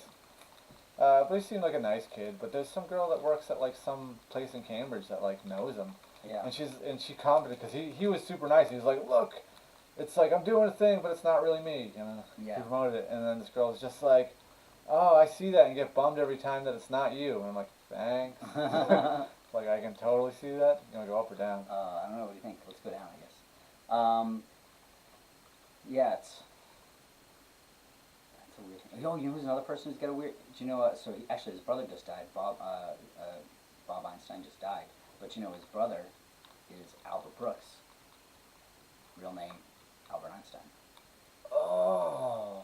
which he decided not to use because, you know, it's a tough name to have. Wait, how did you do so good? And you I'm just bad at this. really fell apart. But I was pretty bad at it last time. You've always been better than me at though. I think you have more video game experience, so you're able to think of new games quicker than me. I think. All right, let's say fuck this game. All right, what do you want to play? I don't know. What do you want? You want to put Mario back in? You want to try something? I always love Mario, but I'm also up to try something new. I am bad at video games in general, though, so Mario I'm pretty good at. So if it depends on, do we want to be good at this or bad at this? It doesn't matter to me. It doesn't matter to me either. Do you want to play a game about drugs? Let's do it. Is that an arc? Yeah. You know what's funny is I haven't changed the game once on this system, so Oh, people really? think we're playing Super Smash Brothers. Oh, really? So they're probably upset. No one's said anything yet, though. No one's been like, change the game, bro.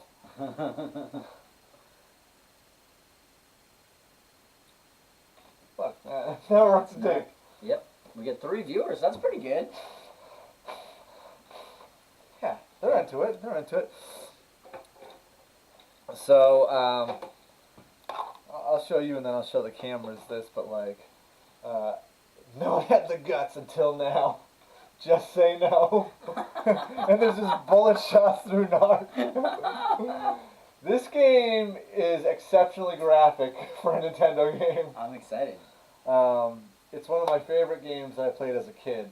It's so hard. But You are a narc. You're a narcotics officer. yeah, and you're wearing a helmet for some reason. Okay. And yeah. Yeah. We're cool guys with machine guns that also have bazookas on the end of them. And so what we got here is this is the Dasloff gang pipeline hideout. He's got his bag of whatever drugs. I'll press start. Oh, sorry. Oh, there I am. Okay. Yep.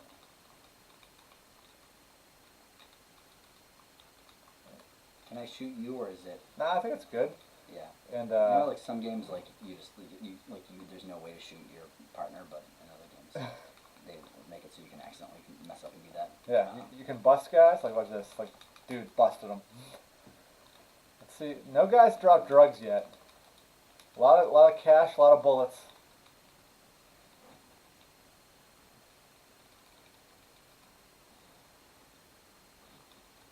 Oh, you're out of bullets. I'm out of bullets. Hold on. Let me kill some guys for you so I can get you some bullets. Sorry. Oh, there's no bullets though. I'm just out of bullets already. That's not good. Oh well, it's fine. How effective can I be in this game if I don't have bullets? Pick up the cocaine. Alright, get some cocaine. Maybe I can trade this cocaine for some bullets. Oh, Pick up the heroin. Oh, that's heroin. What? Was that that's a condom full of heroin? Oh, there are bullets back there. Are there bullets? Oh, we lost them. Oh no. Oh no, they're right there. Okay. Get those bullets. Great. Alright, now I get bullets. You guys aren't gonna like me with bullets, because I'm gonna use them to shoot you. Are you just busting Oh that? man. Yeah, this is like the weird, like. So we're at this point we're not really fighting drug dealers as much as we're subway masturbators, right? Yeah. So We're just gonna each take a corner. that's what you get for masturbating on the subway. My dad used to have a trench coat, and what he'd do is he'd have the French bread underneath it. So it looked like he was flashing people. It's like a huge French bread dong.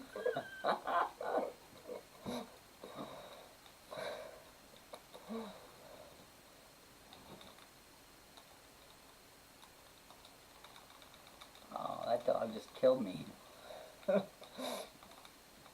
You subway masturbators, get back on the subway. Know your role. Stay in your lane. Stay in your cart. Have You just shoot up some drug dealers and Whoa, that guy just went to pieces. yeah, you can blow them up. Oh wow. You can shoot them. You can blow them up. You can take their drugs. I don't know what I'm doing here. There's not a whole lot to it. Yeah. You just keep going forward. Keep, Oh no, I'm out of bullets now too. I'm always out of bullets. I got bullets. Can you? Like I can't tell. Oh, I died. I can do. Can I do hand-to-hand combat with these dudes if I don't have bullets? Just go in the exit. Oh, I guess. Yes! Alright, I got him to exit. So now... Oh, it's not even going to rack up my score? That's weird. Are you gonna... can you come back in, or is it...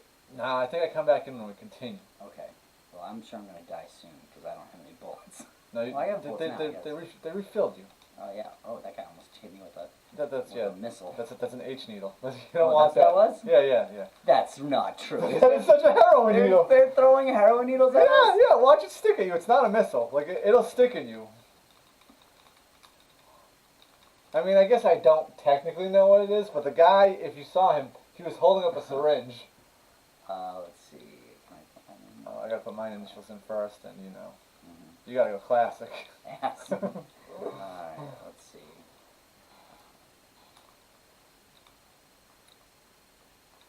Classic. Mm-hmm. Classic Rob. Yep. I'm number one. You're number one. Wow. You know, someone that never played the game. I don't know what Putting I up did. those numbers. Yeah. Alright, here we go. We're gonna... I feel like we're gonna find our rhythm with this. Yeah. We're gonna get these subway masturbators. You gotta press start Oh, again. oh yeah, there we go. I think the trick is if you just keep moving forward and shooting, that's the best way to go. Get some bullets. Man, these guys have nothing on them. Oh, I got all the cocaine. Alright. I like how sometimes they explode. That's when you do a double tap missile. Oh, is that what that is? Yeah. It's a hot move. You gotta do that to the dogs. Oh, really? Yeah, that's the only way you can kill them. Oh, wow. I think I'm out of bullets already.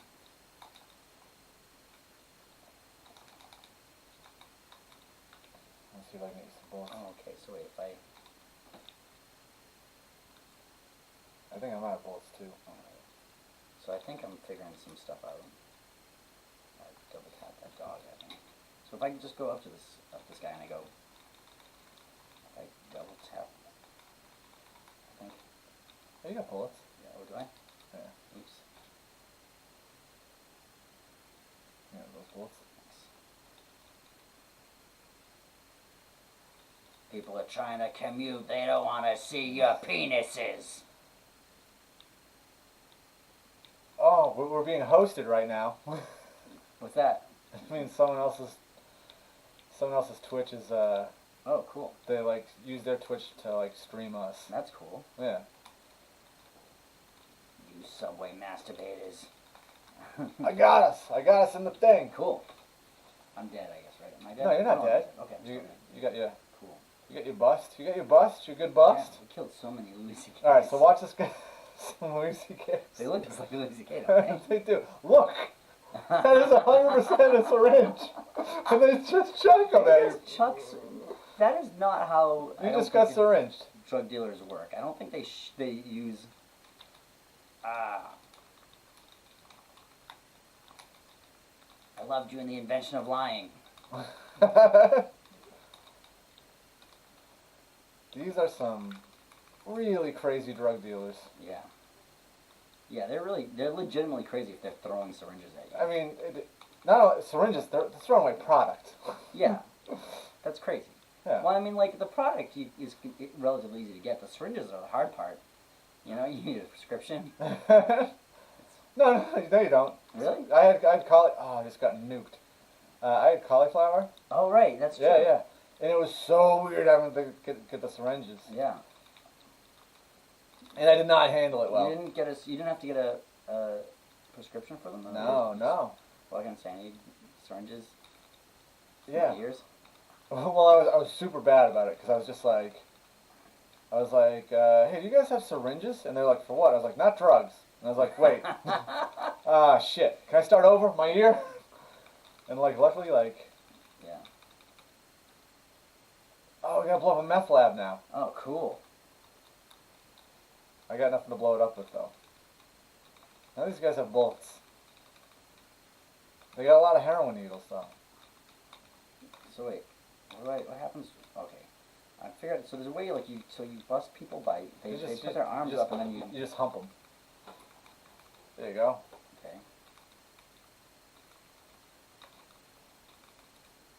So the gas, one of my favorite things that happened was the guy from Providence leaving you and Gary leaving the voicemail. Oh, that was amazing. That was one of my favorite things that ever happened to me. Yeah, so that guy had come to my open mic, and my open mic, it was like it was a 9 to 1 mic. He got there, at 9, and then I hadn't gotten him up by like it was literally I think it was like 9:45, and I had his phone number because I'd emailed with him and texted him so many times, like he was just like, like type of guy that like was like calling me asking me where to park and stuff. And I'm like, you don't have to ask the guy that runs the show, where to park. Just look at the internet. Like it's not hard to figure out, And so I had his phone number, and and back then I did so much extra work at the mic that no one appreciated. I used to like go around and find the comic when it was almost their time to go up, so that they. Why don't I pop So this that back no in? one This would will ever- be an easy way to finish. We'll finish where we started. Yes, with Dr. Mario. Yeah. Cool. But keep going. And so then I told Gary the whole story, so I texted him when I realized when I was looking for him, going, hey man, you're up soon. I just wanted to make sure, and he was like, oh, I left, man. I had to go home. And I was like, oh, okay. Thanks for coming out. And he was like, it's really rude that you didn't get me up. I'm a guest from out of state, which is like from Rhode Island. It's like back then there was like 5 comics from Rhode Island that came in every Tuesday. Yeah. And it's like basically the whole state of Rhode Island is a suburb of Boston. Like it's not. Yeah, it's not like. It's not. It's like most of Rhode Island is closer to Boston than most of Massachusetts. And he just was like real rude about it, and so we and Gary were coasting the gas, and he decided to prank call him, and it was just such a great prank call, where I just was on stage doing nothing except for like when the audience would laugh, I would like stop them from laughing. Let's do 3. Okay, that seems good. 4. Let's go 4. 4? All right. Let's do it. All right. And Too much. which was so great, and then it was like Gary just. Why is this going so fast? It's going know. fast, right? I think it's going normal. I can't tell it. But yeah, like, and I don't know. I remember like John Ozole was like coming up with like napkins with notes of stuff for Gary to say, and it just was it was so great, and the whole audience was silent the whole time until Which is like amazing. which is amazing. For once in a while that happens where it's like there's a glitch and rather than getting the pill that I'm supposed to get, I get 2 weird separate pills. But yeah, as soon as as Gary hung up, and I don't think he actually even fully hung up, the audience just like went nuts, and I like wonder if the guy heard the audience. I think he probably did. It was pretty great. But Gary was telling me that he was like working on he was like casting extras, just extras, for a Mark Wahlberg movie where Mark Wahlberg plays a guy who starts a cat fighting ring in Boston. This guy is terribly allergic to cats. Yeah, well, because Gary just kept asking him like things. Like he was like, "Are you it's not going to be paid very well, and you have to commute to Boston. Is that possible?" And he was like, "Yeah, that's fine." He's like, "All right, great." And it is you have to be there will be some nudity. I hope you're okay with that. And he was like, "Yeah, I'm fine with nudity." And and this guy also had a YouTube page, so we watched a bunch of videos of him before too, which was pretty fun because they were dumb. And then, so yeah, Gary just gets him. See this? This is like this weird thing where it's just every once in a while, two like individual squares will come down, and I can't move them at all. Yeah, see, like this. What do I do with that? And You just get fucked. yeah, sucks. But yeah, it was great. It was one of my favorite things. There's gonna be cats crawling All all over your you. face, and he was like, "Yeah, I can just take a Benadryl." I was like, "All right, cool." He's like, "Can you do a Boston accent?" He just kept asking him like so many questions that should have to like try and get him to be like, "I can't do this." And this guy was on board with all of it. He was like, "Yeah. If I get to be in a movie with Mark Wahlberg, I'm in." He really oversold himself, I think. Yeah. It was great. It's definitely one of the better moments of the gas.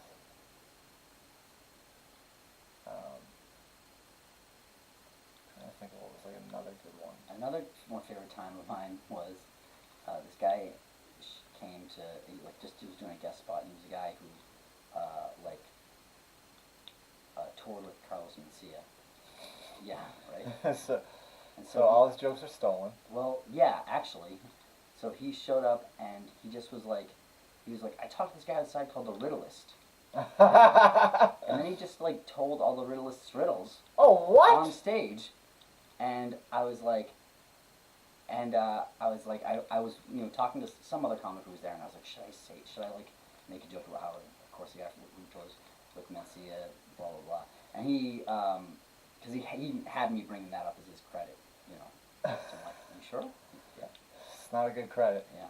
But he but then like he like did that classic like big shot deal where he like went on stage and then like walked off the stage directly out the door, like without like he didn't like Oh, stick yeah. around to say thanks or anything. Totally fuck Yeah. him. And so I was like, as soon as he walked, I was like, all right, keep going for him. And I wasn't even done with his outro when I realized he was, when I saw him like exit, and I was like, okay. And then I just told the joke about him. Of course, the guy was going to steal from the Riddleist. But later, I saw the Riddleist, and I told him the story, and I was like, he stole your riddles. And he was like, no, he gave me $1. He bought those riddles. I was like, fair enough. Good attitude, Riddleist. Oh, so he's not a joke thief. Yeah.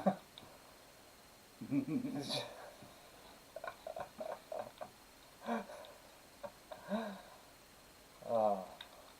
The realist is a really good sport if we're being totally honest. Yeah. 'Cause he'll be like, all right, I'm gonna give you a riddle, but you gotta give me $1. And you'll be like, I'm not giving you $1. He'll be like, I'm just gonna give you a riddle anyways. Yeah. Yeah, because he knows that like you're probably just gonna give him $1 afterwards, anyways. He's fairly entertaining. Yeah.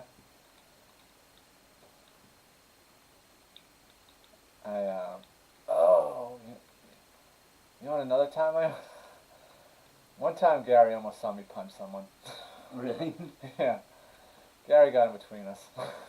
Because the guy was questionably crazy. Yeah. And, Gary's often, in my life, been the guy that kept me from doing something stupid. some guy touched me. He's like, hey man, give me $1. And I was like, no, please just don't touch me. And he's like, why can't I touch you? And then he just puts his arm on me. And I was just like, I cocked back. and Gary's just like, hey man, how you doing? And he just pulled him away from me. Yeah. And just totally like put up the block. So I was like, I just can't. Yeah. I just can't. I don't like being touched by strangers. Yeah, for sure, reasonably. Yeah. And, But yeah, Gary's definitely kept me from making a lot of mistakes. I mean, I was like, dude, you can't just touch people. Like, True. that guy didn't learn a valuable lesson. Which was don't touch me. Yeah. Specifically, that was the only lesson. That is a good lesson. Oh my God. I'll say the gas definitely has, like, my biggest, like the best I've ever done has been at the gas. Mm-hmm. and it was a show. It was funny because it was that show when I forget his name, Alex something. He was from. Brevard from Philadelphia. He came with Alex Grabard, Oh, okay. but it was when two Philly dudes came up, and one of them had red hair. Hmm. But one of them gets on stage and he's like, "I slept with a girl that has an Atlas Shrugged tattoo," and you and I were like in the bathroom area, like that little thing, and I was like, "I slept with a girl that had an Atlas Shrugged tattoo," Oh my god. and it was like the weirdest thing. We were all like, "There can't be two different fucking women Yeah. with it," like, and sure enough, there's two. And what was even weirder was like they both wore like Nuva rings, which was like that's kind of a like is that like a thing? Like at this. I don't think that. I don't. I think that there may be that may not. There may not be a correlation between those. But I want there to be. Yeah. A lot of people wear new rings though. Doesn't necessarily mean you're a libertarian or whatever. I don't know, Rob. Fuck, why is this like this? I'm not doing good at this one. I just like keep getting that thing. Does it happen to you every once in a while? Just rather than the pill coming down, it's like two different. Just drops shit on you. Yeah, and you're like you can't move it or anything. Yeah, It's weird. it totally sucked. Yeah. I was not feeling good about that. But we're Feeling crown to pretty good crown about this again. now, yeah, this is. Alright. Oh, I made a bad. Oh, I keep on making mistakes. It's alright. It's alright. It's all good. It's all good. We are all good.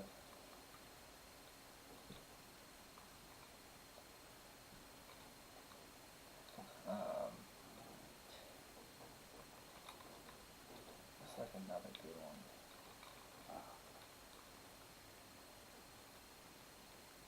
I'm trying to think. There's been some weird shows there where Yeah. like There's been some real weird shows there, for sure. I mean, especially in those early days when, you know, it was, I don't know. I mean, it's definitely like, lately it's been a little bit, it hasn't been as good as it was in the past. The past couple weeks have been good, but like for a while it was like, not as good as it had been.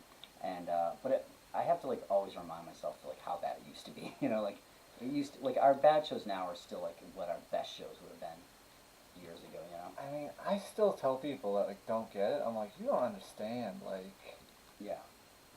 Like it's like it was next level bad. Like if there were Yeah. 5 people in those lawn chairs, you would be hyped. Yeah, for sure. And they're like 5 people, and Yeah. you're psyched, and I'm like, yeah. You're like, this is gonna be a fucking good time. Yeah, because there's 5 people. Yeah.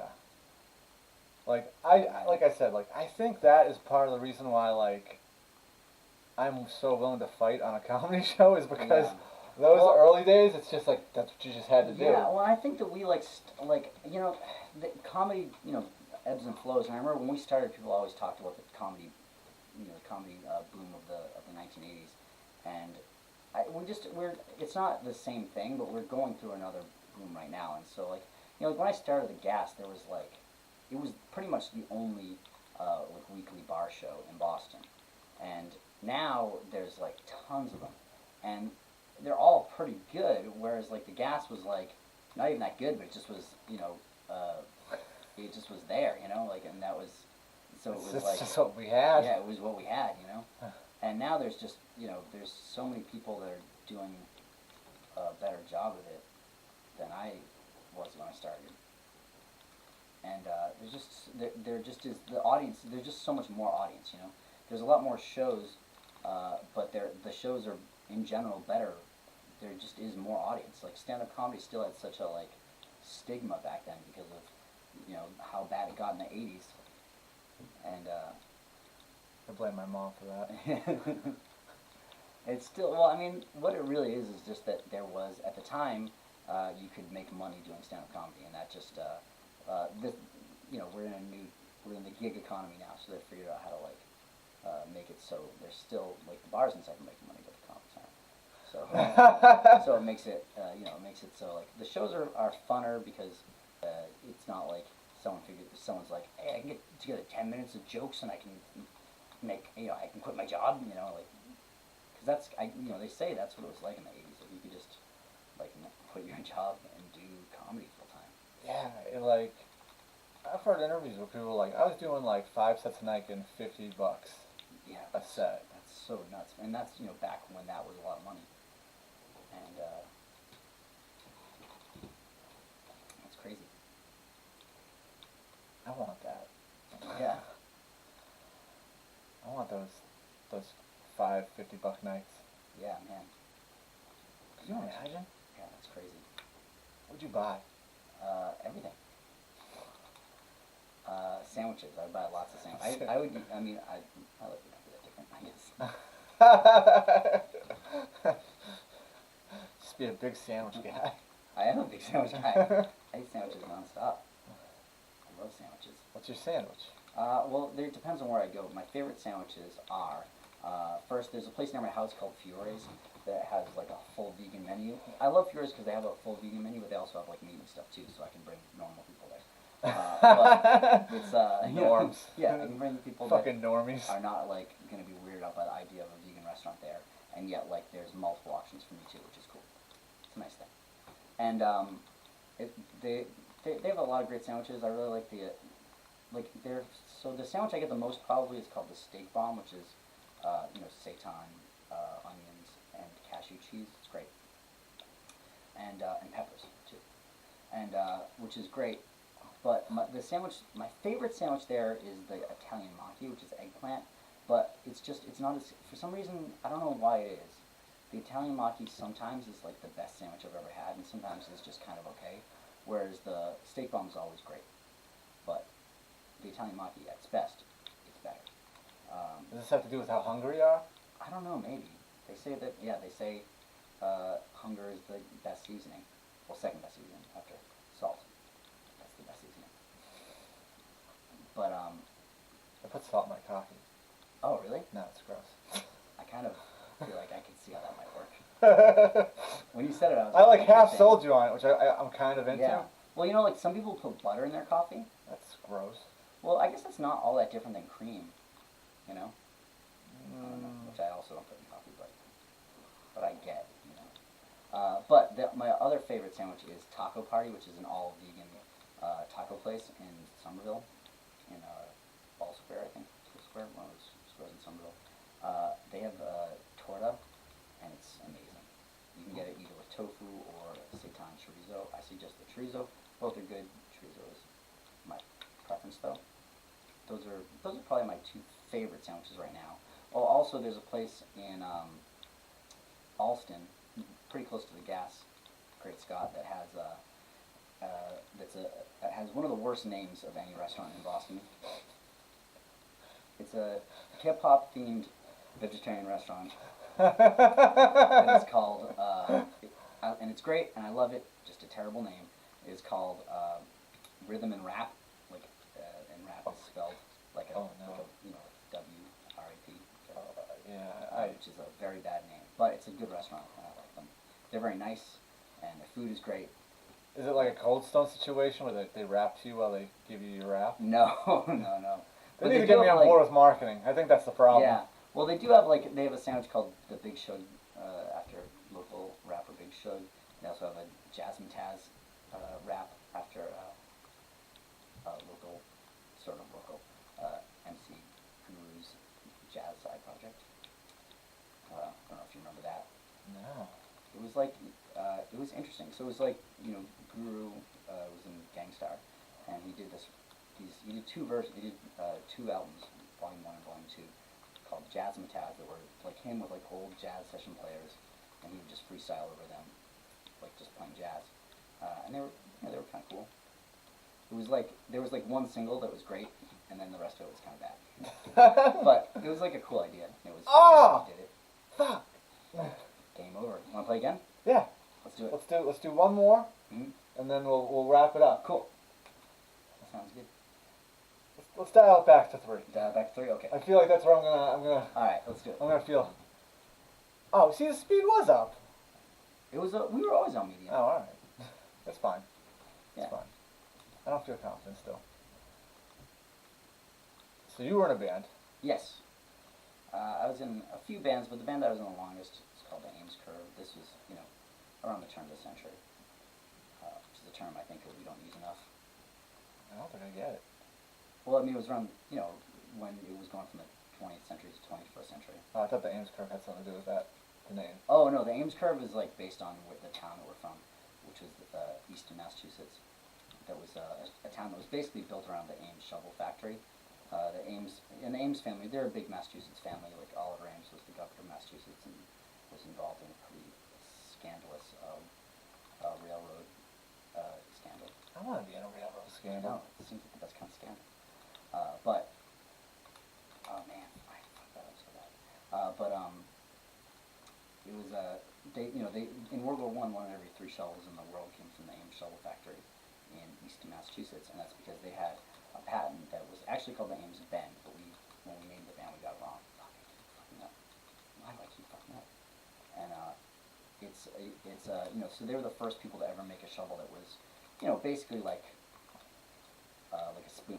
Like no one ever thought to make a shovel like a spoon. Like that actually functioned? Yeah, because the shovel literally used to be like a flat piece of wood or metal on a That stick. is so And that annoying. was it, yeah, for like years. Even though spoons had always existed. no one Spoons are thought like to bring the two together. Yeah, spoons are like the second invention after like the wheel. And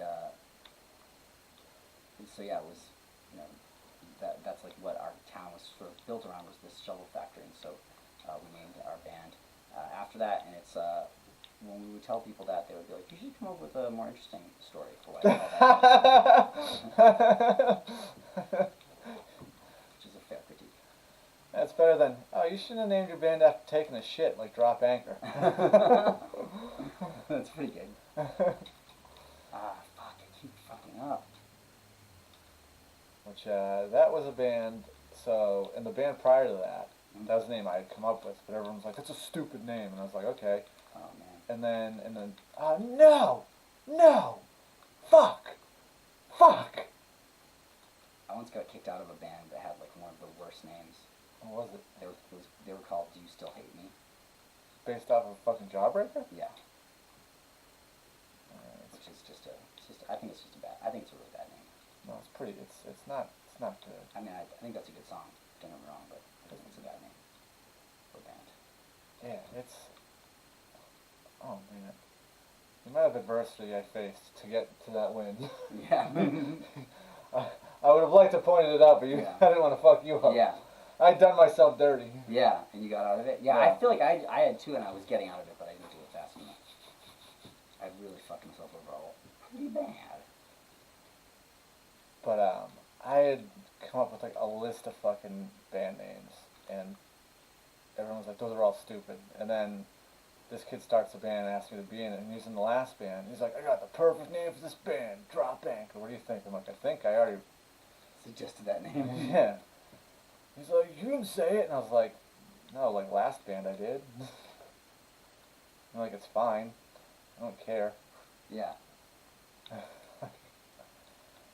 And we were the best band in Boston. Really? No. We were very terrible. I had a 7 inch. It's pretty good.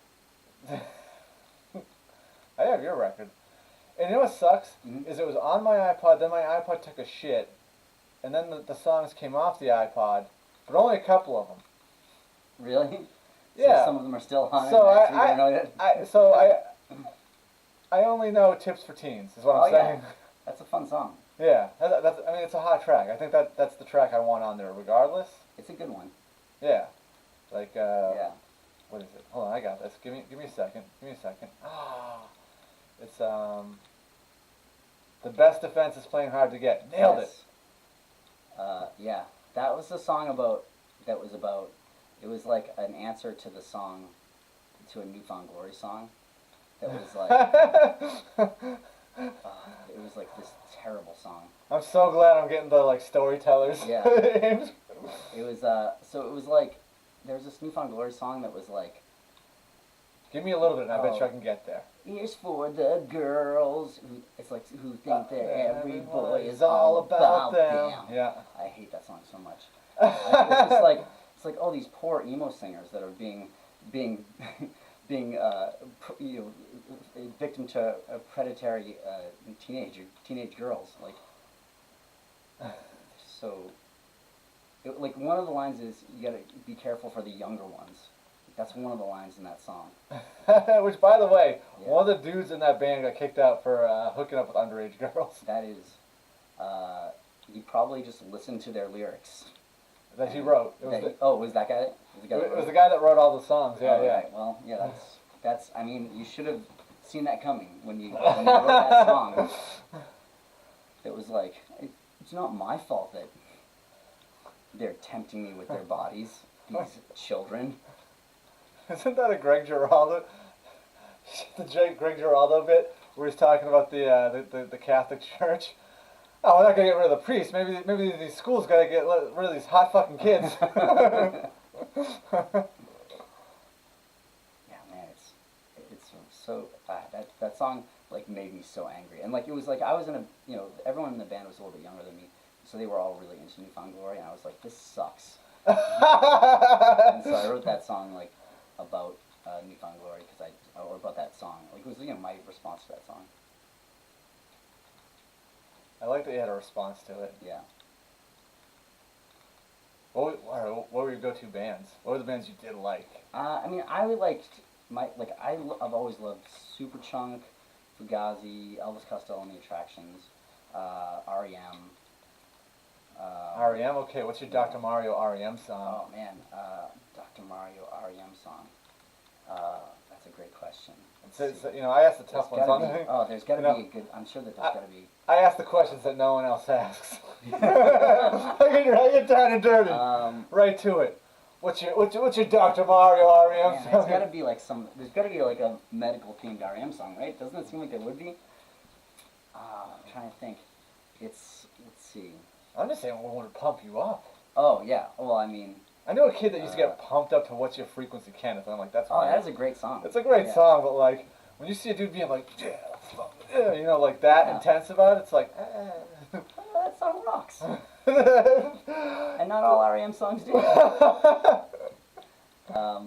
Yeah, that would be. I think that's really. I think that I can see that being a good pump up song for this.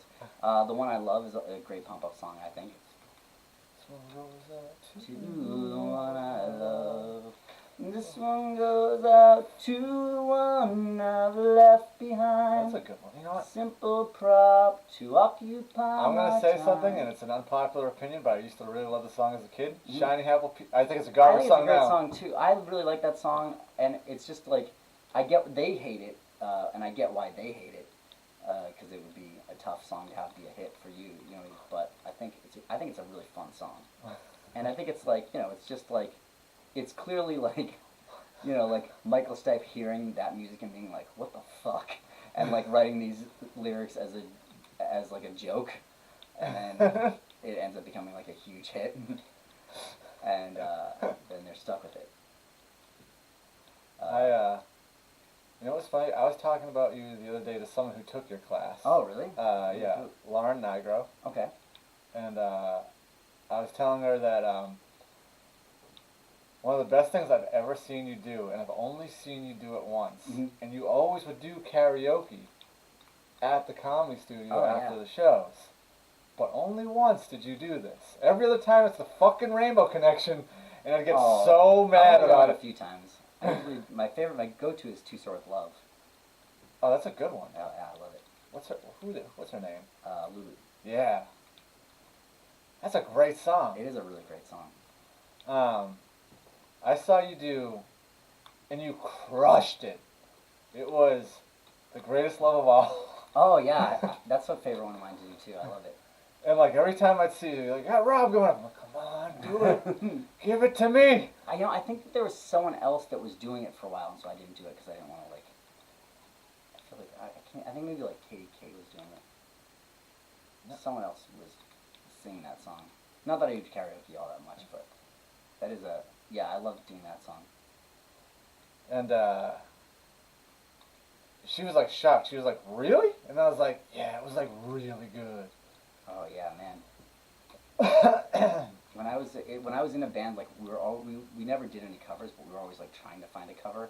And I really wanted to do My Name's Not Susan by Whitney Houston, but we never did it. But I like bought everyone in the band the first album to be like, check this song. The album's amazing. It's so good. Wait, you bought everyone in the band the album? Well, I bought it used at Newbury Comics for $4. So But like everyone, like their own copy? yeah. I was really like, I really wanted to do the song, and I was like, this is a way to get it done. I mean, that is committing to the bit. Yeah, well, I know. I mean, I just love the song. I think it's a really fun. You know, I want to do either that or "I'm Your Baby Tonight," one of the two, which are both on that same album. Oh, I do like. I mean, the greatest love of all is like when you did it, it crushed. It was a great good. song. I feel like that would be a weird song for a pop punk band to cover, though. But I feel like "I'm Your Baby Tonight" or "My Name's Not Susan" could be would be good for a pop punk band to do a version of. I just feel like you haven't really explored it as much as you should have. Mm. I mean, the first few Whitney Houston albums are just so good. It's like one of the biggest shames of Boston is that Bobby Brown came into her life. There's a lot of things to be ashamed of when it comes to Boston, but what Bobby Brown did to Whitney Houston is one of our city's biggest shames.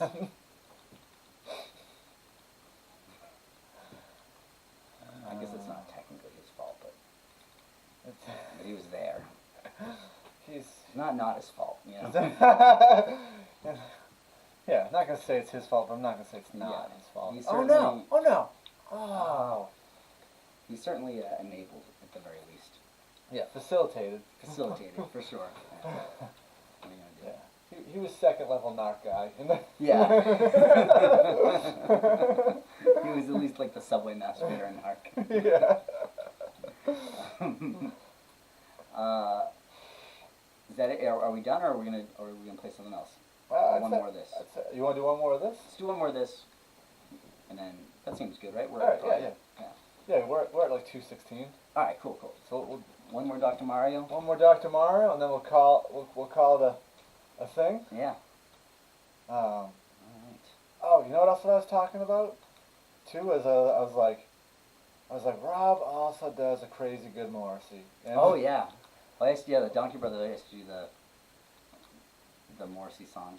That was, and our intro would always be like, you know, people always say that this song reminds them of the Doors, and you know, I mean, they're definitely an influence, but I don't think it sounds like them. And then we do the song, and it's like clearly, like people were saying, it reminds them of Morrissey, and which was like such a weird joke because it's too big a jump for most people to get it, you know. But it was like that was such a weird like comedic thing because so much of it was like weirdly like the main joke was that we were singing songs about boners, and then every other joke was like weirdly subtle and specific to like music, you know. Like it was like just, you know, obviously all these jokes about like all these songs about boners, that's pretty goofy, but then like also like real subtle songwriting jokes, which is a weird combination, you know. But I just remember seeing that and I was like, this sounds like pretty good. Yeah. Like this is pretty Morrissey right now. Yeah. I can't do it. It's just me trying to. It was like through the doors to the never-ending halls of travel. I've been beaten, broken, baby. I've been shoved down to the gravel. The scars upon my fist reveal a history hard fought, but nothing's harder than the truth. I can tell you, but I'd rather not. Through the Ides of March and the breast of luck and the recklessness of youth, ramble down. I'm forgetting all the lyrics. I feel like I've only seen it once. There's like a few things that Morrissey does that are like, he does this thing where he goes, "Argh!" That's really fun. He does a bunch of really weird, fun stuff. I know my friend used to love this video of him, where a fan just gets on stage and like freaks out and just like grabs him and he's just like, oh, thank you.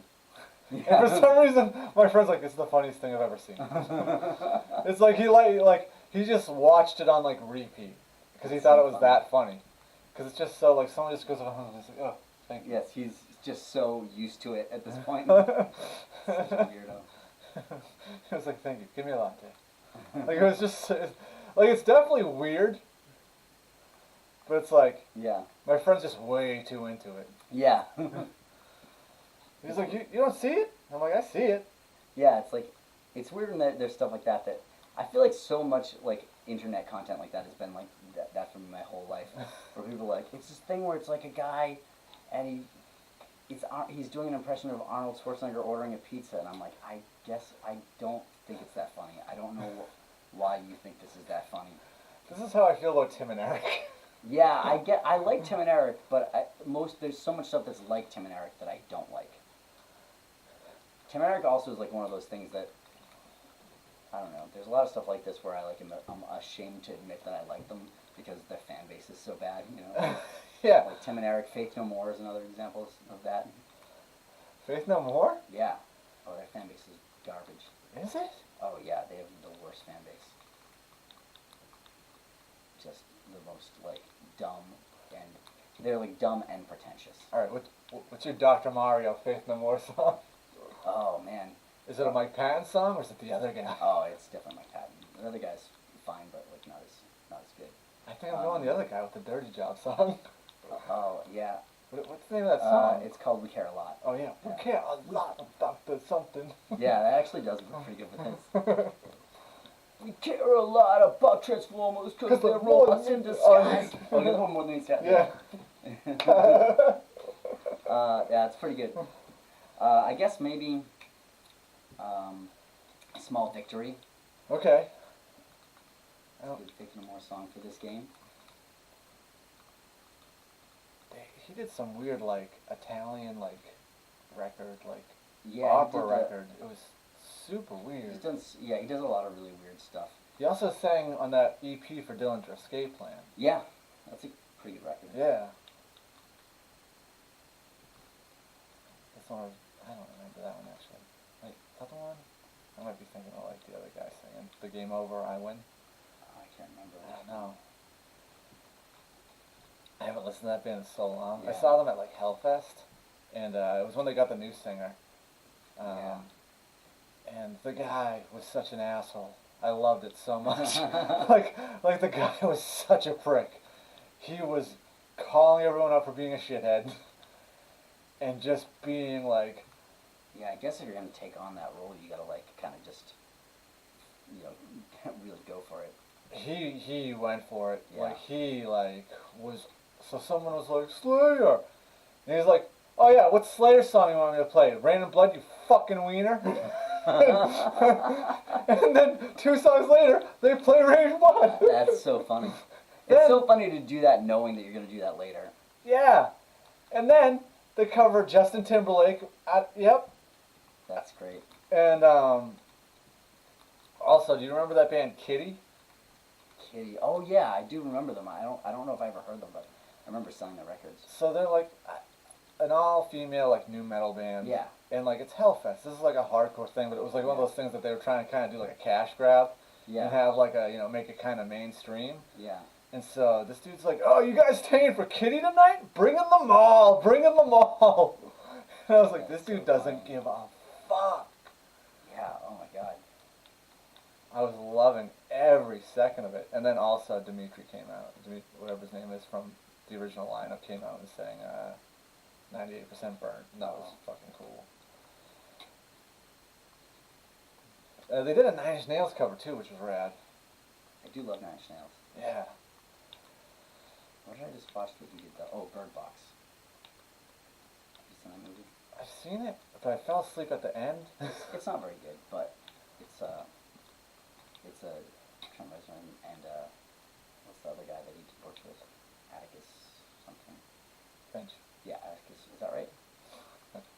No. Yeah, no, that's not right. Maybe it is. Isn't that? Yeah, that's the guy. That is the character. But I'm like, now that but when you said it, I was like, maybe he is named that, which is, I mean, it's not the first time a pop artist has been named after. I mean, Tom Jones. People name themselves after literary characters sometimes. I I mean, did you know that Tom Dakar was named after Tom Brady? It's true. Throw your back right back at you.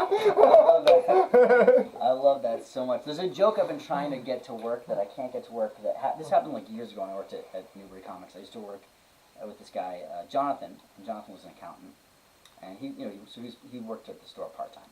And so he came in one day, and it was like right around tax season, and I was like, oh, Jonathan, just what I'm looking for. I need someone to help me with my taxes. It was a pretty dumb joke, and he was like, actually, accountants don't do taxes. Actuaries do taxes, and I was like, I'll just get my sister to do my taxes. And he was like, is your sister an accountant? And I said, well, actually, accountants don't do taxes. Actuaries do taxes. But here's the thing about that is that it's not. He didn't say actuaries. And I don't remember what he said. And I asked him later what he said, and he was like, I don't know, man, accountants do taxes. Like, you told me that accountants don't do taxes. And he was like, I don't think I did, because accountants definitely do taxes. And so I don't know what the right word is. So he just fucked you? Yeah, I can't, like, I don't know if, like, I have also found out, like, recently that sometimes I will change. I'll remember things wrong to make them a better story. It's called Ken reading. It's I just so like I don't know, like I was telling someone a story about my sister. Like she went to I've told the story to people a lot, and I was with someone and my sister, and I was telling them the story. I was like, my sister she had a day where she went to see. She took the day off to go to the doctor's, and she scheduled like 2 doctor's appointments, and so she had a couple things. Like she was just peeing a lot, so she went to urologist, and the urologist was like tested her, and she also was she kept getting sinus infections, so she went to like a ear, nose, and throat guy, and the ear, nose, and throat guy was like, yeah, you just have like really small sinuses. They're like doll sinuses. And she was like, that's so weird. Like dolls don't even have sinuses. And then she went to the urologist, and he was like, yeah, you just have like a really small bladder. It's like a doll bladder. And she's like, why are they both using that term? And I told the story in front of my sister, and she was like, that never happened. She's like, I went to that appointment, but he didn't say that it was like a doll. That you made that part up. And I was like, what? He was like, yeah, you totally made that up. I was like, oh. Well, I was like, well, my version's funny. She's like, for sure, it's funny. It's just not true. It's just not true. So, it's good to be aware of that, you know what I mean? It's like I always think everything I say on stage is true, for the most part. I try to keep it real. Yeah, I don't even try to. I just, like, have a hard time saying stuff that's not true, you know? Yeah, no, I'm the same way. Like, I can't... Yeah. I get, like, super, like someone will be like, oh, say this instead. I'm like, yeah, it didn't happen that way. It's like a weird... I mean, sometimes if it's a really great line, I'll try and make it work, but it's hard for me to, like, ever find anything to be more funny than the truth, you know what I mean? Yeah. Which is... Like, I tell people to take my class, like, you can lie. You're totally allowed to lie. Like, especially if it's funny, you can just lie. Just lie. So I was told by my dad when I was in Catholic school. Yeah. He told me when they yelled at me for not going to church, just lie. Yeah.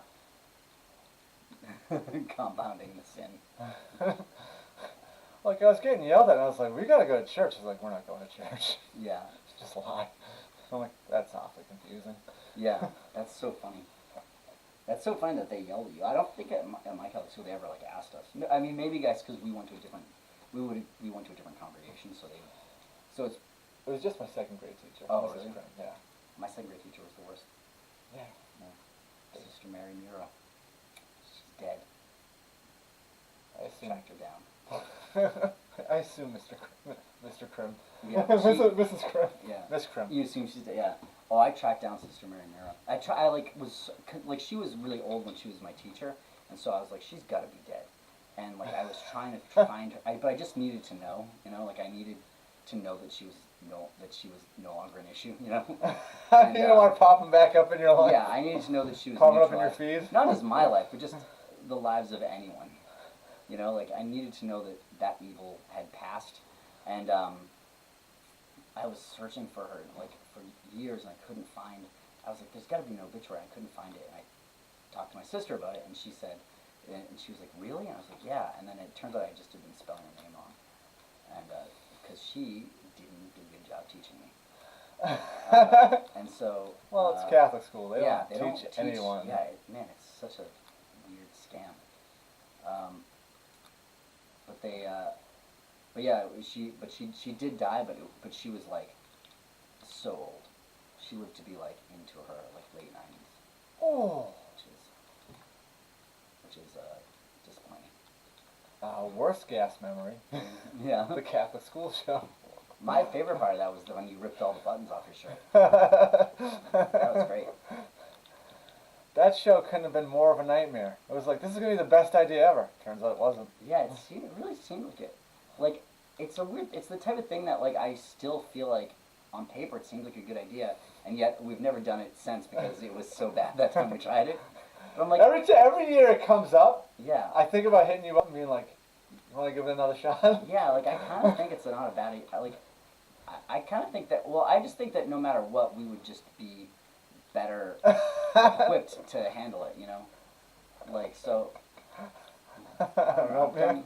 I did like a science show recently where it was like, and I just was like, I don't know, and it was like a lot of people from like, you know, MIT and stuff came out, and I was like, I went to Catholic school, so I don't know anything about science,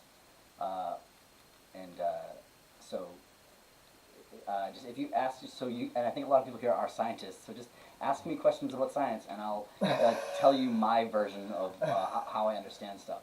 And then they just like asked me questions, and I just got everything like really wrong. That was like my whole opening basically, and it was pretty fun. It's not bad. Yeah.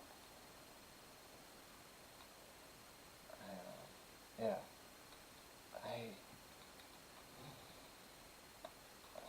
That show is just so brutal. It was really brutal.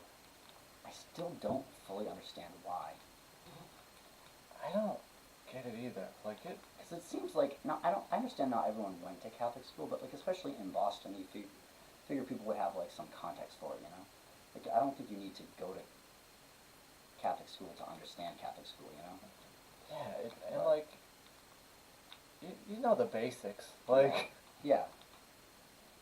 I think ultimately,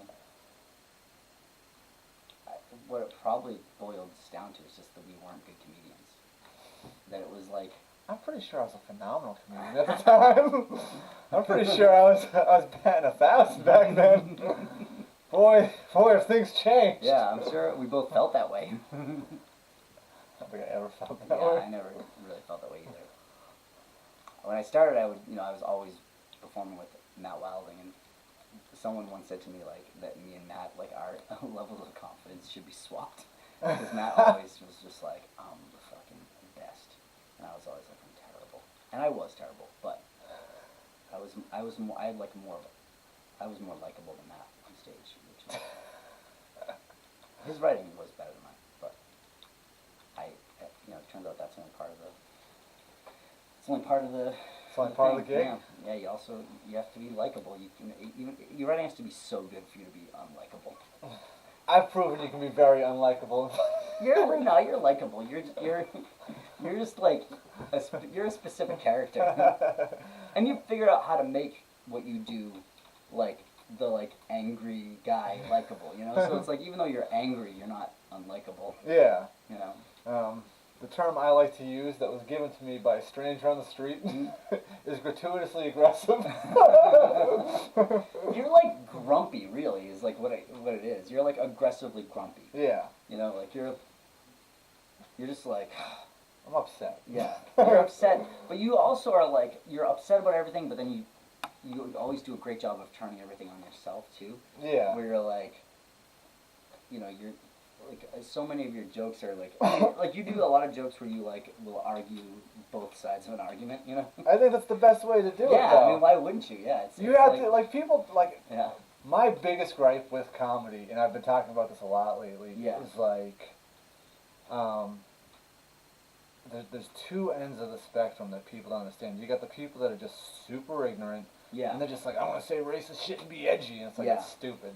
Right. It's stupid for one, it's racist, and if you're not gonna listen to me to that, and you're just gonna be like, I'm doing comedy, how about listen to this? It's fucking happy.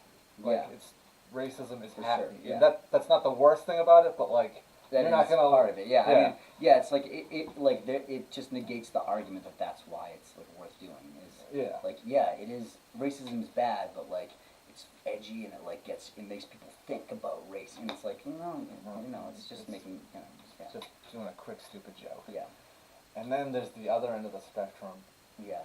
where people are too overboard and overly liberal, and like Yeah. there's a lot of people that are like, don't go on stage and be like, it's my birthday, and get that applause break to make yourself feel better. It's just like, it's just this ego boost. And it's like, well, don't go on stage in Cambridge and just be like, I'm not racist. And everyone be like, oh, like. Oh man, one of the worst. I did a show. Do you remember when there was like a white power march on the Common? Yeah. And then there was like a huge counter protest, and it was like a big thing where there was like 40 Nazis, and then like 10,000 Bostonians. And I did a show the day of that march, and it was the host got up and talked about it. The host had been there and talked about it, and everyone was so psyched about it, was so happy. I got on stage, and I was like, yeah, that white power rally. I don't know why they did that in Boston, and I was like, yeah, I mean that's not what we're about in Boston. In Boston, we stand up and speak out against prejudice of all type. And then the audience applauded so hard. And I was like, uh-oh. And then are just racist in our thoughts and actions, which is very true. Yeah. But this audience that was so psyched that they had just solved racism earlier that afternoon, then hated me so much. It was when I had just broken up with my girlfriend, so the rest of my show was all about how depressed I was. And and it's just tough doing jokes about how you're suicidal to an audience that's like, well, then do it. just yes. We want you to kill yourself. So it was tough. That's upset. Yeah. But I just don't like when people like to I go outside of Cambridge and like just people don't think I'm funny. It's like, well, because you're not playing both sides of the fence. Yeah. It's fine to have those jokes, but if your message is stronger than your material, don't do that. Right. Well, I mean, and I think if you have a message, that's fine. But if you're just like preaching to the choir, it's not like, what's the point? Like, why is Well, you're here to do comedy. You're Yeah. here to make people laugh. Yeah. And it's good to have a point, but you got to be diplomatic. Yeah.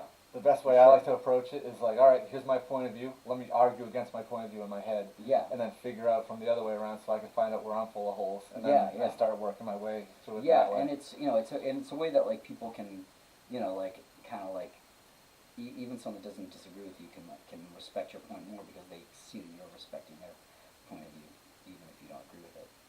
But yeah, I also just like there's so many people that just do like that just pander to the Cambridge crowd. Yeah. I don't know. But then I also my least favorite thing is when comics say stuff that's like mildly offensive and then they're like, oh, Cambridge.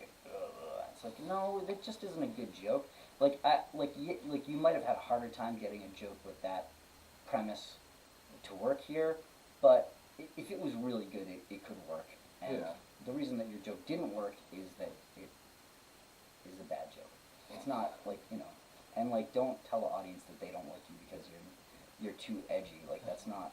Fucking snowflakes. Yeah, it's just like I don't know. Yeah, I get really upset that people are on like both sides, and I'm just like, let's meet in the middle. Yeah. And I'm like politically, I am like super liberal. I'm like I'm very. A lot of things that people say I agree with. Yeah.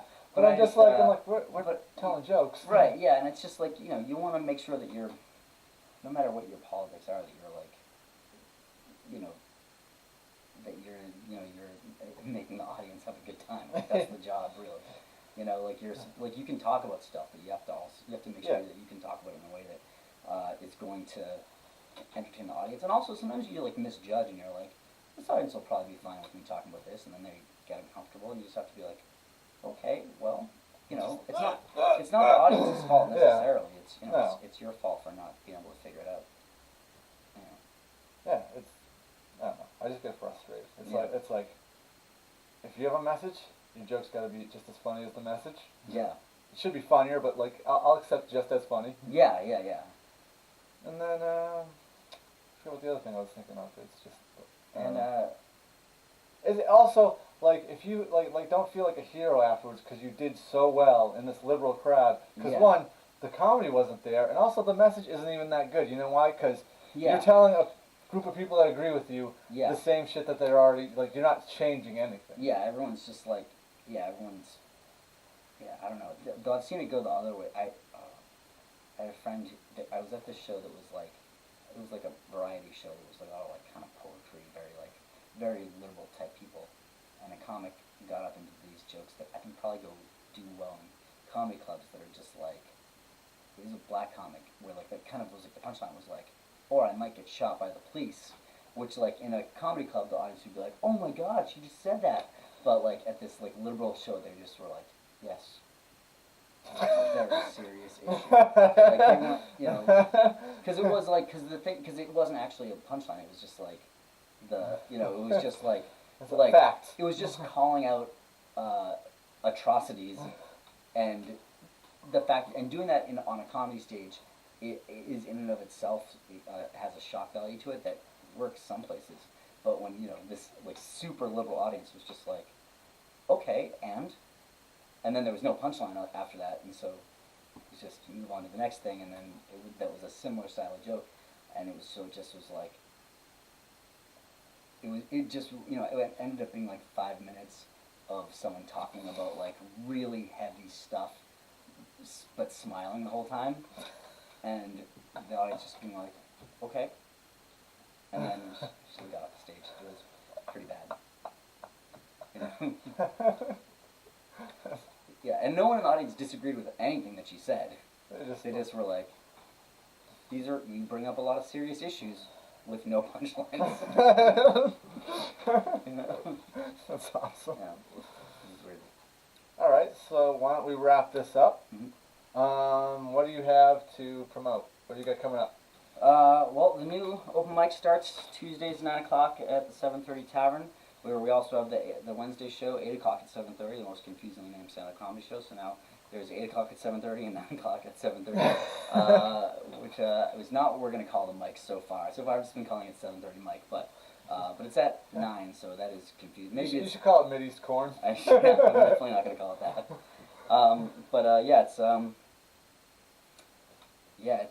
It's that's happening. And then I've got a lot of really fun stuff coming up at the Gas. You can find out about all my shows at facebook.com/AndersonComedy. Get some fun stuff coming up. I'll be in New Hampshire at Shasky next month. I'm excited about that. Nice. Yeah, should be good. Nice. And for this week, I don't know what I've got. I've got nothing this weekend. I'll be at Poorhouse Wednesday probably. Yeah. This Saturday we have the show at 7:30 Tavern with Comedy Party. So nice. me and William with the Comedy Party boys. It's gonna be great. That's dope. And then tomorrow I'll be on with Chris Post before the Gas. Cool. Yeah, and I love Chris Post. Chris Post is great. We're gonna play some sports games. Sports games. Yeah. Which I'm like, yeah. I always forget Chris likes sports. Yeah, that's weird. Yeah, he has the Red Sox tattoo. Does he? Yeah. Well, it's a sicko tattoo. Okay. All right. You know, I'm not gonna say it because it's his joke. Mm-hmm. He doesn't say it this way anymore, but it's my favorite thing. Mm-hmm. Go see Chris Post. Yeah. Next time, and I'm gonna talk to him about saying the tag so you guys can all hear it. Please like and subscribe. Thanks for watching. Talk to you guys later.